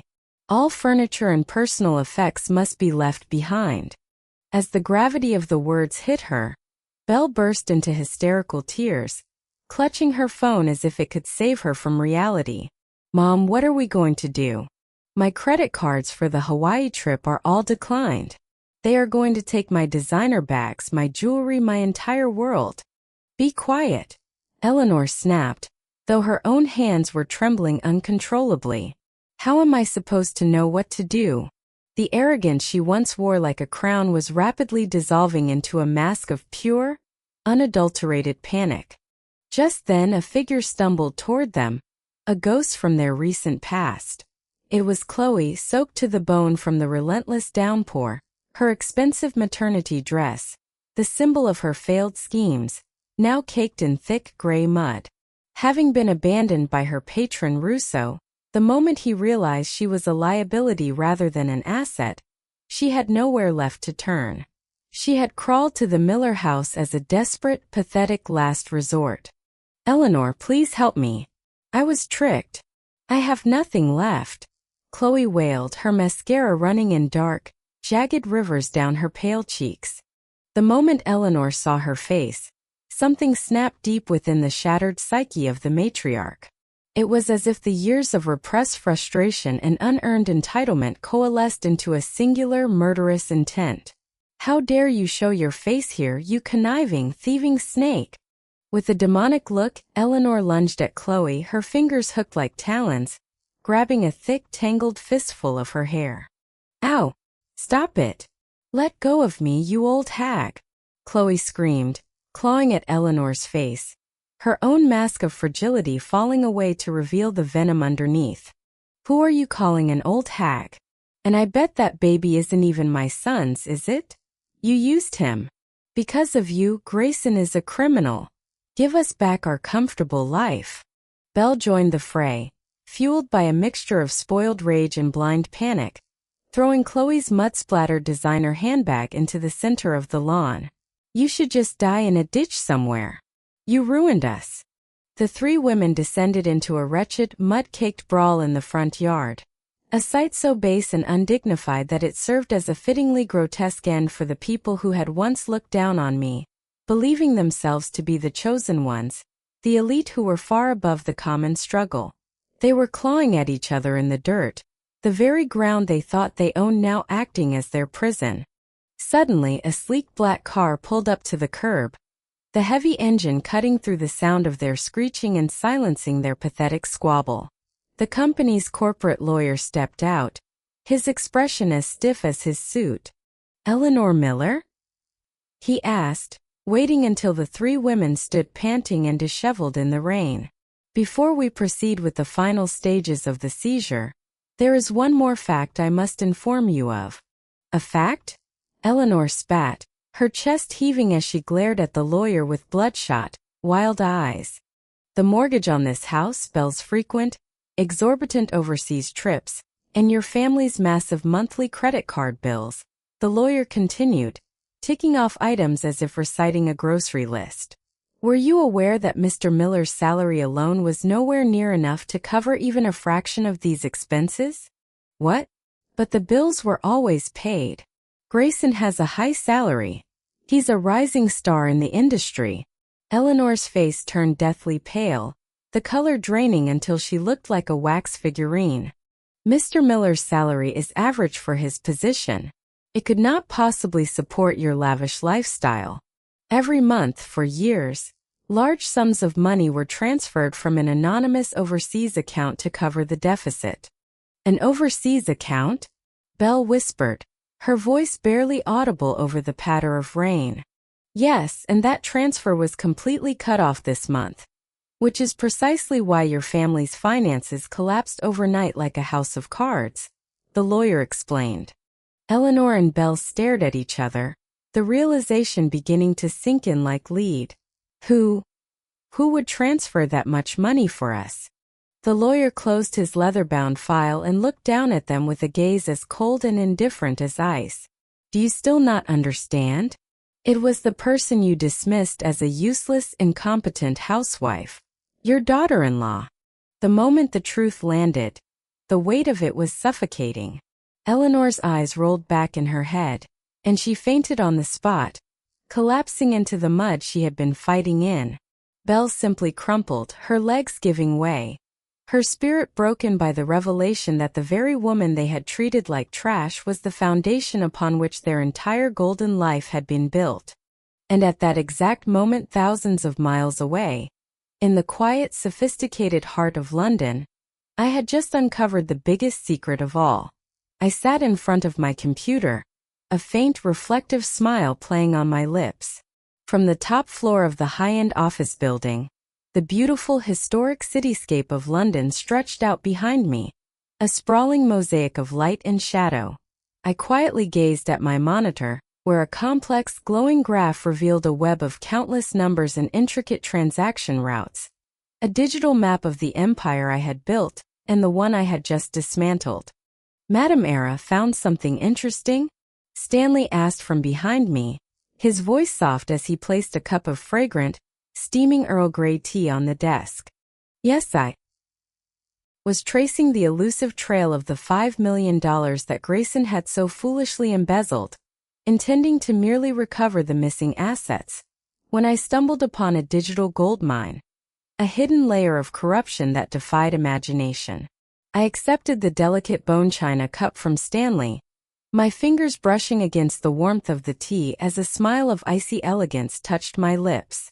I looked out at the London skyline, where the setting sun turned the historic spires into jagged silhouettes of amber and gold. A bonus, you ask? It is far more profound, Stanley. Beneath the surface of that single transaction, I uncovered the entire subterranean kingdom of offshore accounts belonging to Chloe's puppet master, that wretched con artist, Russo. He was not merely a thief. He was a parasite feeding off the lifeblood of countless enterprises. The $5 million Grayson had stolen was but a drop in the ocean compared to the tens of millions Russo had siphoned away over the years. Every cent was meticulously consolidated in a fortress of encrypted, offshore accounts designed to be impenetrable to any ordinary eye. Stanley's grip on the tea tray faltered, his eyes widening until they seemed to swallow his face. Tens of millions? He breathed, his voice a tremor of disbelief. Madam, surely you do not mean to suggest that you have breached the digital citadel of those encrypted accounts? Indeed I have, I whispered, the hum of the cooling fans in my workstation the only sound in the room. I have executed a silent siege. I completed the penetration of their security protocols and the subsequent legal maneuvers in a single synchronized pulse of data. Every dollar Russo has ever touched, every stolen pension, every defrauded corporate reserve, has been frozen in time, rendered as unreachable as the stars. It is already in the process of being repatriated to those he victimized. And yes, the $5 million meant for Grayson's firm is currently being returned, verified, and settled. Stanley laughed, a raw, incredulous sound that bubbled up from his chest before he broke into a spontaneous, rhythmic applause. My God, he chuckled, shaking his head. You are, without question, the most formidable force I have ever had the privilege to serve. Yet, thousands of miles away, in the desolate silence of a rural airfield, the cosmic balance was being restored with brutal efficiency. Vincent Russo, his face pale and slick with the sweat of desperation, stared at the glowing screen of his smartphone. His eyes, webbed with ruptured capillaries, darted across the zero balance displayed before him. He tapped the screen, refreshed it, and tapped again.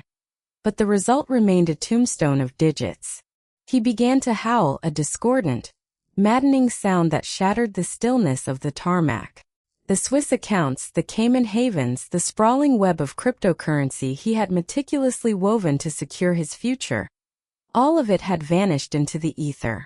A cold, clinical notification blinked at him. Assets frozen by Vance Investment Fund in accordance with international financial law. Russo's mind snapped. That incompetent corporate drone, Grayson Miller, he shrieked, his voice cracking with a manic, impotent rage. It was that ex-wife of mine, that meddlesome ghost, who dismantled everything. As he turned his face toward the uncaring, leaden sky to curse the heavens, the horizon fractured. A phalanx of black and white cruisers swarmed the airfield, their sirens rising in a dissonant screeching crescendo. Before Russo could even attempt to run, the heavy hands of the law descended, pinning his face against the cold, hard gravel of the strip. His dreams of flight terminated forever. Back within the windowless, oppressive confines of the police station, the veteran detective stood over Grayson Miller. Grayson sat slumped in a metal chair, his spirit seemingly eroded by the sterile hum of the fluorescent lights. Miller, the detective began, his voice devoid of warmth, we have received confirmation from the majority shareholders fund. The $5 million you embezzled has been located and returned. Grayson's head snapped up, a frantic, pathetic glimmer of hope igniting in his glassy eyes. Saved? He rasped, his voice sounding like dry leaves skittering on pavement. If the money is back, then there is no loss, right? The company can just drop the lawsuit, won't they? The detective leaned forward, his lip curling in a sneer that dissected Grayson's very soul. He looked at the man not as a criminal, but as an insect unworthy of the space he occupied. Are you truly this delusional? The restoration of the funds does not dissolve the fact that you committed the crime, Miller. You are destined for a cell. Furthermore, the company has escalated. They are pursuing $10 million in punitive damages for the irreparable stain you have placed upon their reputation. $10 million? Grayson's blood fled his face, leaving him a ghastly, translucent shade of white. I cannot pay that. It is a mathematical impossibility. I will file for bankruptcy. I will discharge the debt. The detective let out a heavy, tired sigh, watching the frantic man with a gaze that flickered between mockery and a hollow, detached pity. You really understand nothing of the world you inhabit, do you? He tapped his pen rhythmically against the dense case file. In this jurisdiction, debts born of malicious, illegal acts, fraud, embezzlement, are non-dischargeable. They are permanent, Miller. Whether you declare bankruptcy or not, that $10 million is a brand upon your life. When you leave prison, you will spend every waking hour of every day until your final breath working to repay a mountain you can never climb. Grayson's jaw hung slack, his mouth opening and closing in a futile, silent gasp for air as the gravity of his eternity settled upon him. Every exit had been bricked over. His life was a tightening noose. And to add to your ruin, the detective continued, his voice devoid of empathy, your parents, Arthur and Eleanor, co-signed those fraudulent investment loans for you. They are now jointly and severally liable for every cent. Because of your ego, your greed, your utter incompetence, your entire lineage has been consigned to an eternal financial hell. Grayson's eyes rolled back into his skull, the sheer crushing weight of his reality sending him crashing to the floor in a heap of broken pride. He had discarded his wife, the very foundation of his life, as if she were refuse, and in his blindness, he had. Mistress, the very architect of his own destruction, had paved a golden road toward his own annihilation. His insatiable thirst for wealth, fueled by the intoxicating promises of a woman who cared only for the hollow luster of his status, had finally collided with the cold, unyielding wall of reality. An inescapable debt of $10 million loomed over his head like a guillotine's blade, and the grand tapestry of his family's legacy had been unraveled thread by thread, leaving only the tatters of ruin. A sound tore through the sterile, claustrophobic air of the interrogation room. A raw, guttural cry that sounded less like a man and more like the rattling, broken breath of a beast drawing its final gasps before the slaughter. Back in the gleaming expanse of my London office, the world was silent, save for the rhythmic humming of the servers. I tilted my head away from the glow of the monitors, my gaze meeting Stanley's, and a tranquil, almost ethereal smile touched my lips. Mr. Stanley, the moment has arrived. I have something to show you, the culmination of a strategy months in the making. The biggest discovery, you ask? Indeed. I have just received a direct, encrypted communique from Mr. Vance himself, confirming the final pieces of the puzzle have fallen into place. My eyes, once dull and clouded by the fog of a subservient, unconfident housewife, now burned with the diamond-sharp brilliance of a master analyst. The kind of woman who shifts the tides of global markets with a single command. Grayson's former company, ravaged by its own toxic culture, stained by endless scandals, and choking on its own incompetence, had finally become a wounded animal ripe for a hostile takeover. As of the closing bell today, our fund has secured an absolute majority of the shares. It means, Stanley, that the keys to his kingdom now rest firmly in my palm. Stanley's breath hitched, his chest rising and falling in shallow, jagged rhythms. I leaned forward, my voice low and steady. Yes, Mr. Vance has formally appointed me as the new CEO and president of the American branch. I am, for all intents and purposes, the new master of Grayson's house. A heavy, suffocating silence filled the room as the weight of those words settled like lead. I watched a visible tremor snake down Stanley's spine. To put it bluntly, as of this very second, I am the primary creditor for that $10 million debt, the shadow that will haunt Grayson's every waking moment until his final breath. With a flick of my finger, I swiped across the tablet. The screen illuminated, displaying the formal summons for the creditors' meeting. It was all there, Grace and Eleanor, the whole lot of them called to account. Let us send them their invitations. An invitation to the endless, agonizing hell party that I and I alone will be hosting. The smile on my lips was a sharp, beautiful blade of ice. Deep within the heart of downtown Chicago, inside the most prestigious executive conference room of the trading corporation, the very sanctuary Grayson had once worshipped as the ultimate altar of elite success, he now sat in a state of wretched, trembling decay. Arrested for embezzlement, his once vaunted pride had been stripped away under the cold, clinical supervision of the police. He was a shadow of his former self, draped in a stained, sagging sweatsuit, his face hidden behind a mask of unkempt stubble, his wrists bound and shielded by a ragged cloth to conceal the shame of his handcuffs. Beside him huddled his ghosts, Arthur, Eleanor, and Belle. Their faces were drained of color, hollowed out by the sheer magnitude of their fall. Eleanor, stripped of her designer finery and clad in the cheap synthetic fabrics of a discount store, let out a pathetic, keening mutter. Why is this happening to us? The seizure of their assets had reduced them to scavengers, struggling to afford even the meager sustenance of a day-to-day existence. It is all your fault, you spineless idiot, Belle shrieked, her voice cracking with the jagged edge of hysteria. You let that con artist ruin us, and now I cannot even buy a meal, let alone dream of Hawaii. Grayson remained catatonic, his gaze locked onto the carpet as if searching for a hidden exit. Stop this, all of you. It is pathetic, Arthur barked, though the roar was a hollow echo of a man who had aged a decade under the crushing weight of a few short days. They were waiting for their sentence. They were waiting for the new owner, the new CEO, to deliver the final verdict on the $10 million in punitive damages.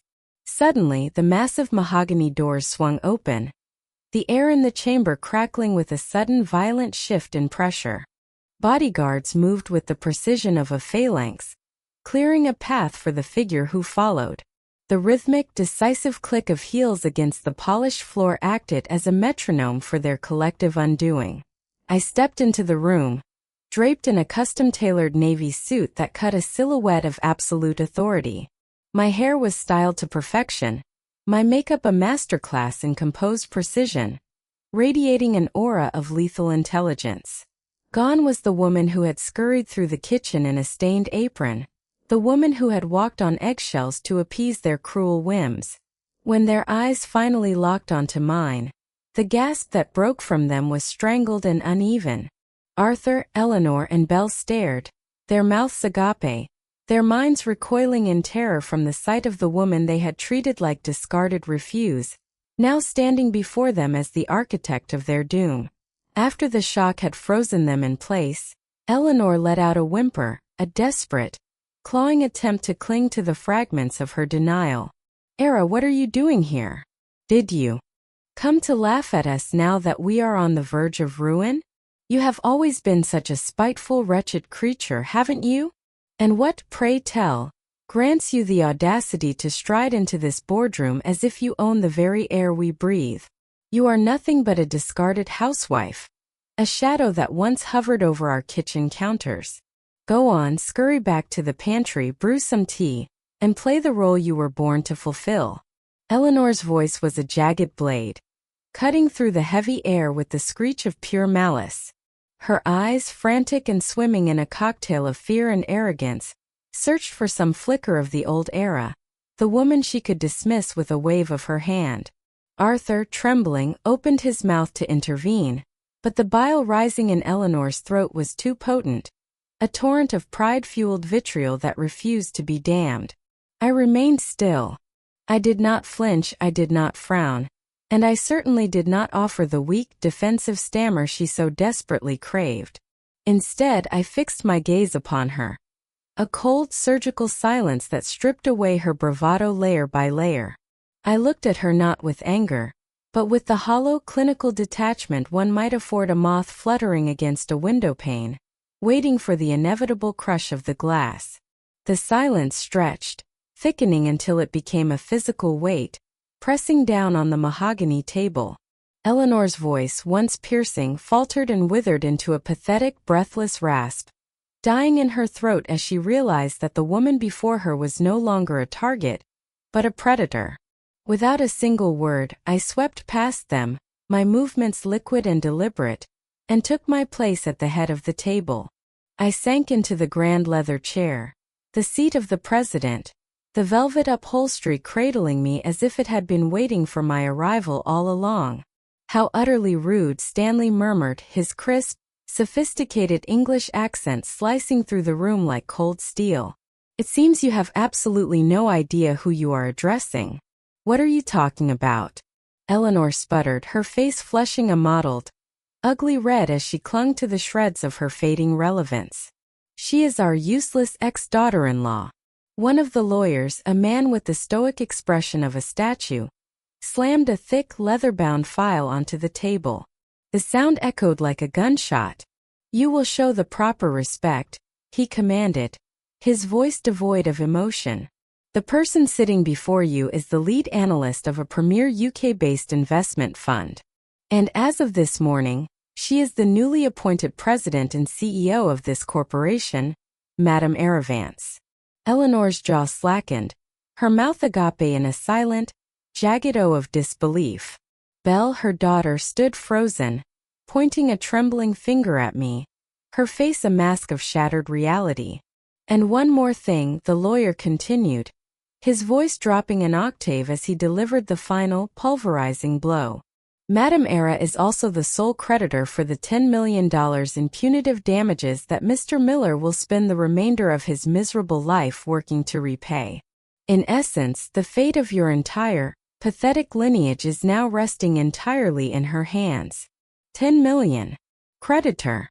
The words hit the room like falling masonry.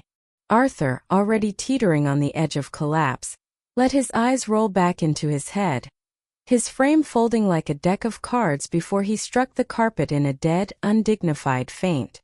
Grayson, shivering violently, stared up at me, the woman he had once trampled into the dirt, the woman whose existence he had considered a mere inconvenience to his social climb. She was now an ethereal, untouchable force, her very presence a judgment. With a mere twitch of her finger, she held the switch that would plunge his family into an eternal abyss. Era, I am sorry, he croaked, the sound raw and broken. I was blind. I never imagined you were capable of this. Please, 10 million is a death sentence. Forgive me. He crumpled to his knees, burying his face in his hands, his sobs racking his frame as tears carved tracks through the dust of his pride. I finally broke my silence. My voice was no longer the soft, timid murmur of a woman terrified of her husband, but the resonant, crystalline command of a queen reigning over her dominion. Now then, Grayson and Belle. I let a slow, terrifyingly beautiful smile ghost across my lips. Let us have a long, exhaustive conversation about settling the accounts for the vast sums you siphoned from me to finance your hollow, decadent lifestyle. And let us discuss the payment plan for that $10 million debt. A debt that will follow you into your graves. The final curtain was beginning to drop on the Miller family's grand theater. Please, I was wrong. I will pay you alimony. I will do anything, just make this debt vanish. We were married, for God's sake, show some mercy. Grayson wailed, his face a grotesque mess of snot and tears as he clawed at the polished edge of the table. The arrogant man who had once discarded me with a toss of divorce papers was now nothing but a beggar, stripped of his skin. Next to the crumpled heap that was Arthur, Eleanor underwent a sickening transformation, her face twisting into a mask of cloying, desperate sycophancy.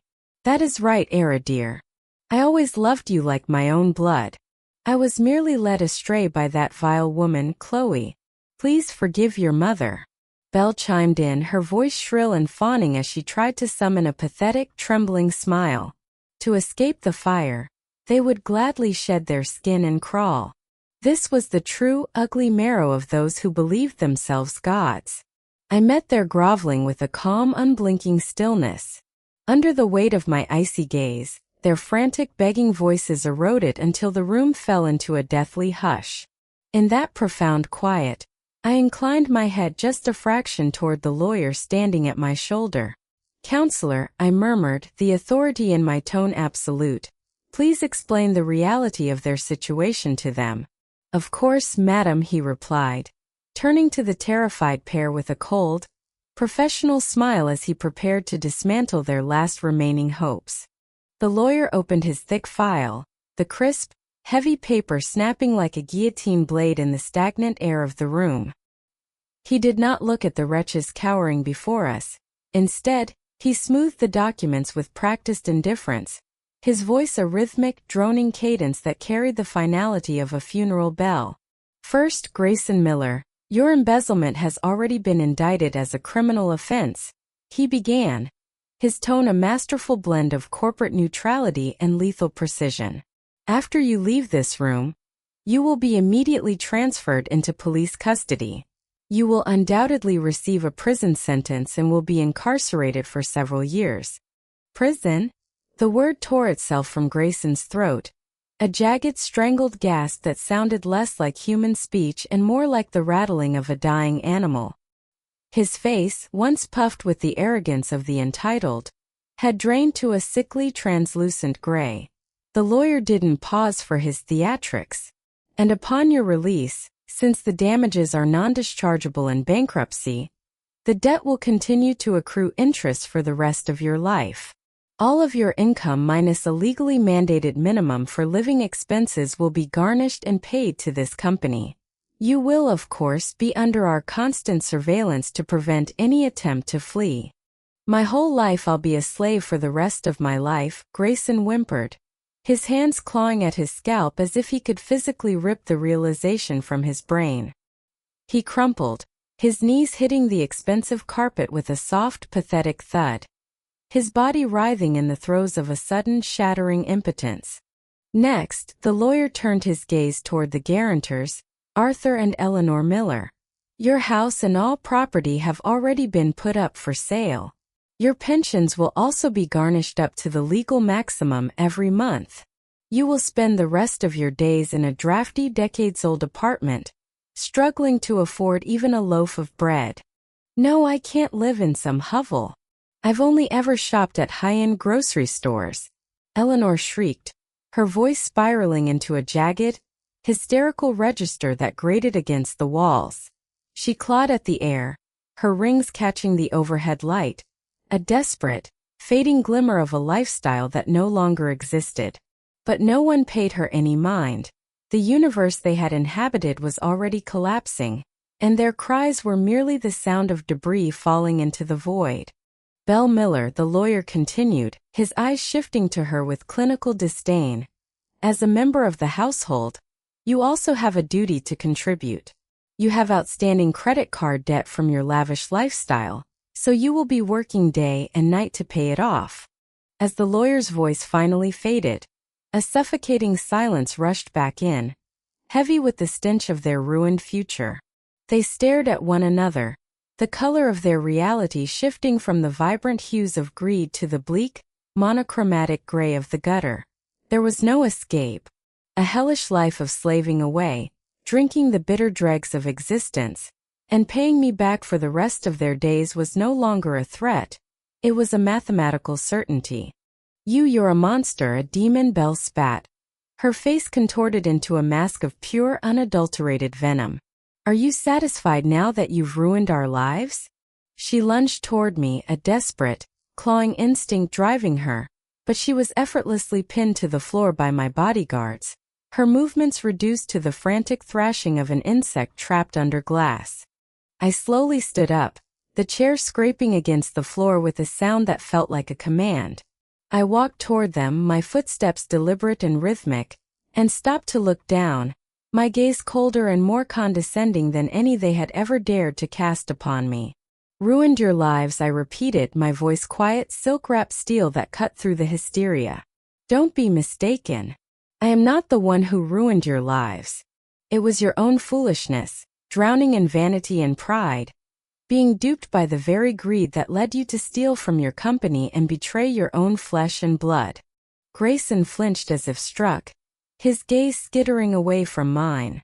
"I am simply settling the bill for the sins you committed on that cold, rainy day in London when you threw me away like garbage," I continued, leaning slightly closer. "Do you have any idea how much despair I felt that day? Compared to the abyss I survived, the hell that awaits you is still far too lenient." Grayson remained mute, the arrogance that had defined his existence evaporated, replaced only by the steady rhythmic drip of his own pathetic tears. "By the way," I asked, my voice light, as if we were discussing the weather, "would you like to know what happened to Chloe?" Grayson's head snapped up, his eyes vacant, searching for a lifeline that wasn't there. "She was abandoned by her patron," I mused. "Her fake pregnancy was exposed, and her own family disowned her. She is now saddled with her patron's massive debts, living on the fringes of society, constantly on the run from loan sharks. A fitting end for her, don't you think?" At the mention of her name, the last of Grayson's composure shattered. He let out a primal, agonizing howl, his face twisting into a grotesque mask of torment as he sobbed uncontrollably. The full weight of his choices, the treasure he had discarded, the garbage he had embraced, and the irreparable loss of everything he held dear, finally crushed him beneath its unbearable gravity. "It is time," Stanley announced, checking his watch with a brisk mechanical efficiency. The heavy mahogany conference room doors swung open, and several uniformed police officers strode in, their presence a final ironclad seal on the proceedings. "Grayson Miller, there is a warrant for your arrest on charges of felony embezzlement. You're coming with us to the station." "No, please. I don't want to go. Era, help me. Era," Grayson pleaded, his voice breaking into a jagged whine. The officers reached out, their grip iron and absolute, hauling him toward the door. Eleanor and Belle followed, a parade of hysterics, screaming and wailing into the empty corridors. Arthur, who had finally regained consciousness, sat slumped in his seat, his eyes fixed on the empty space where his empire had once stood, his mind clearly still tethered to. Was slumped in his seat, the sheer magnitude of his defeat causing his consciousness to flicker like a dying candle in a gale. He was finally lifted, a limp, pathetic weight in the arms of the burly bodyguards, and carried out with a brutal lack of ceremony. The heavy, polished mahogany doors groaned before clicking shut, sealing the fate of the Miller family behind a wall of silence. The sudden quiet of the conference room felt like a physical weight lifting off the floor, a stark contrast to the cacophony of shattered lives that had just occupied the space. "That was masterfully handled, Madame Era," Stanley whispered, his voice vibrating with a reverence usually reserved for kings.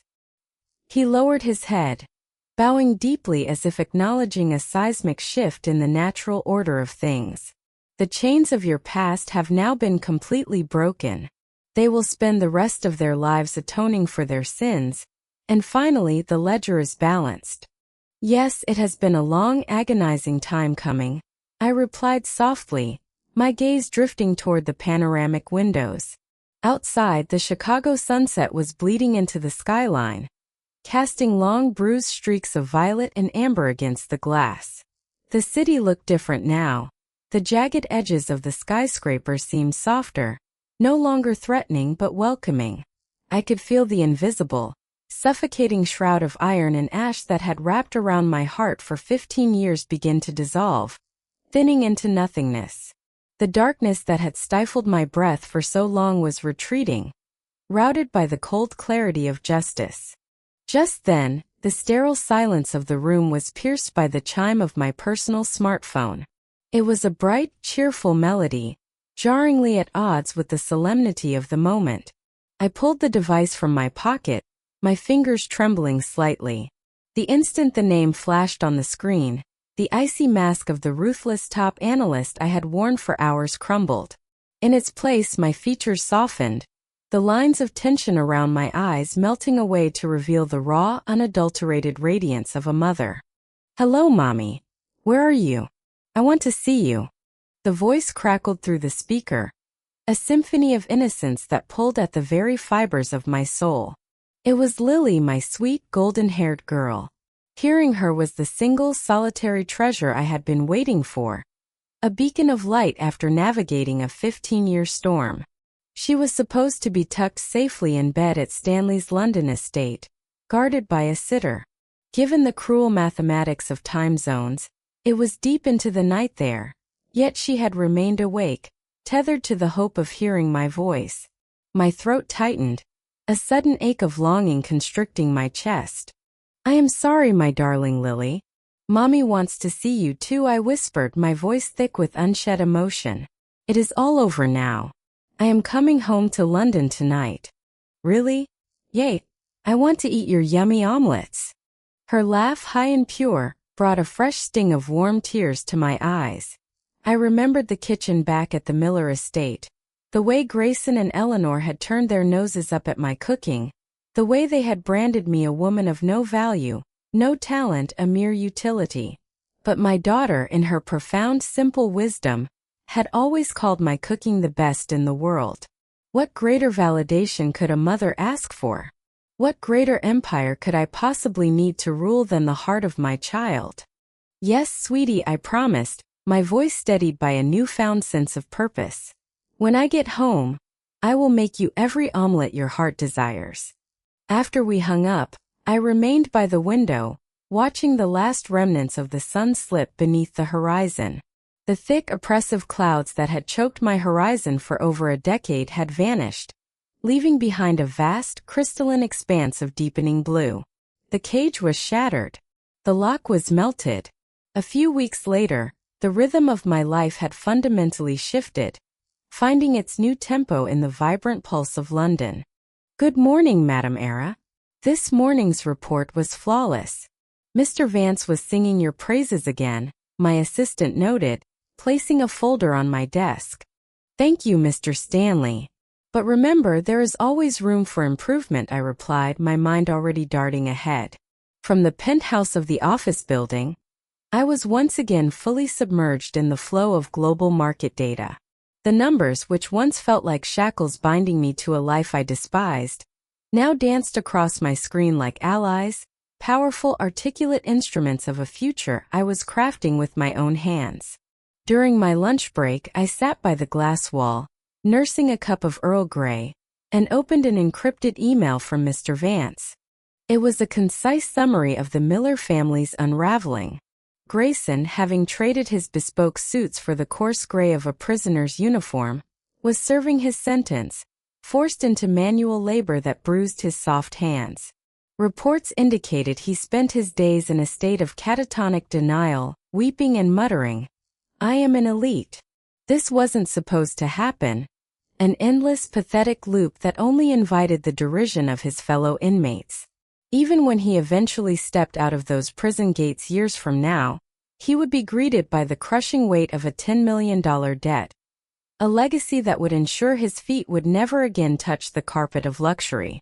Arthur, Eleanor, and Belle were huddled in a derelict apartment building, a rotting monument to their arrogance, standing for over 50 years with its crumbling foundations. Eleanor, the woman who had once draped herself in silks and viewed me as little more than a piece of furniture, was now a janitor scrubbing the vile residue of strangers in a supermarket. The woman who had touted her own pedigree as one of the chosen was now defined by the bleach on her skin and the grime under her fingernails. Belle, stripped of her inheritance, was drowning in a frantic cycle of double shifts, her face prematurely etched with the exhaustion of a woman 10 years her senior. And Chloe, that wretched catalyst for my own awakening, had been discarded by her benefactor the moment she ceased to be useful. She had attempted to survive in the city's shadows, but the debts she had cultivated and the sharks she had courted finally descended upon her.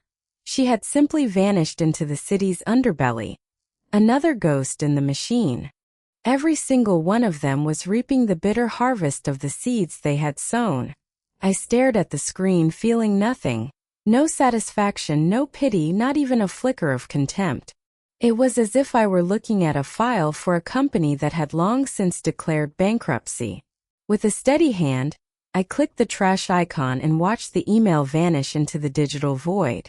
All my hatred and anger, those long-burning embers of my past, were finally extinguished, leaving only a vast empty peace, the foundation upon which I would finally begin to live my real life fully, completely, and without the shadow of their ghosts lingering over my shoulder as the next chapter of my liberation awaited to be written. For I knew that the silence which now filled my heart was not just an absence of malice, but the presence of a future I had finally reclaimed for myself. Horizon that was no longer defined by the people who had tried to break me but by the love that had tethered me to my own salvation.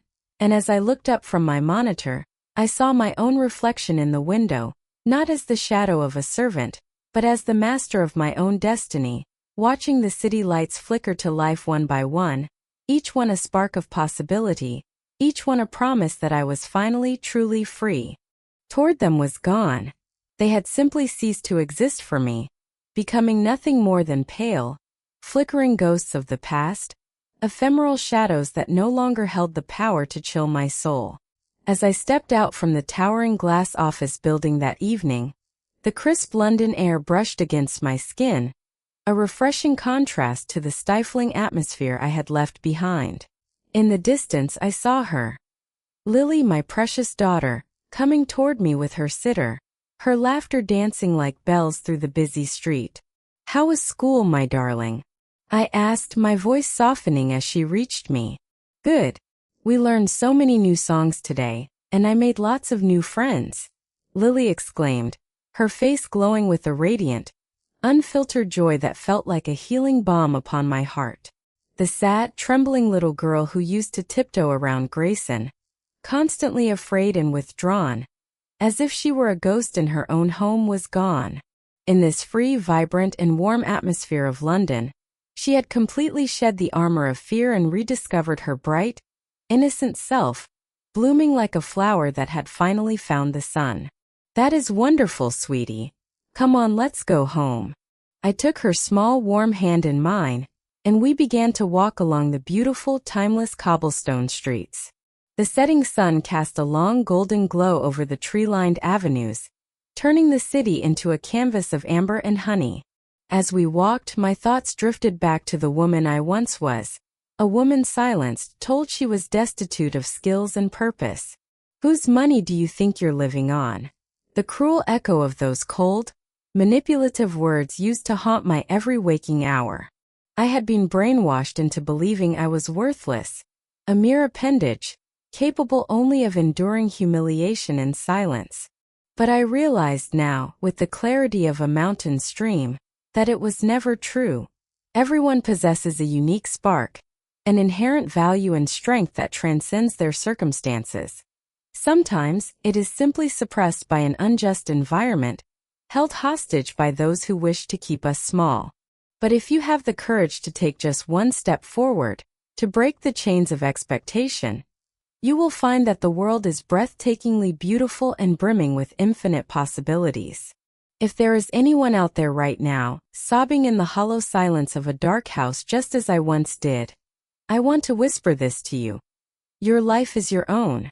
It is a sacred thing, a gift that belongs to you alone. Do not let anyone take it, twist it, or bury it under the weight of their own insecurities. Be brave. Reach out and turn that handle. Push open the door to your own freedom. "Mommy, what's wrong? Are you crying?" Lily stopped abruptly, looking up at my face with a curious, concerned expression, her large eyes reflecting the soft twilight. "No, sweetie, I'm not crying," I lied softly, though a single crystalline tear had escaped the corner of my eye. I wiped it away, not with sadness, but with a profound sense of catharsis, and gave my daughter the biggest, most heartfelt smile I had ever bestowed upon the world. I was just thinking that right now, I am truly the happiest person in the world. Really? Me too. I'm the happiest person in the world, too. Lily laughed joyfully, the sound pure and unburdened, pulling my hand to run ahead toward the horizon. Looking up at the shifting London sky, I saw a magnificent, sprawling rainbow arching across the clouds after the day's gentle rain. A bridge of promise spanning the heavens. Our new life had only just begun. No matter what trials or storms might brew on the horizon from now on, I would never look down again. I squeezed my beloved daughter's hand tightly, feeling the pulse of our shared future, and walked with head held high, marching proudly down the path that led toward our bright, shining destiny, where every step forward was a victory of light over the long, suffocating dark.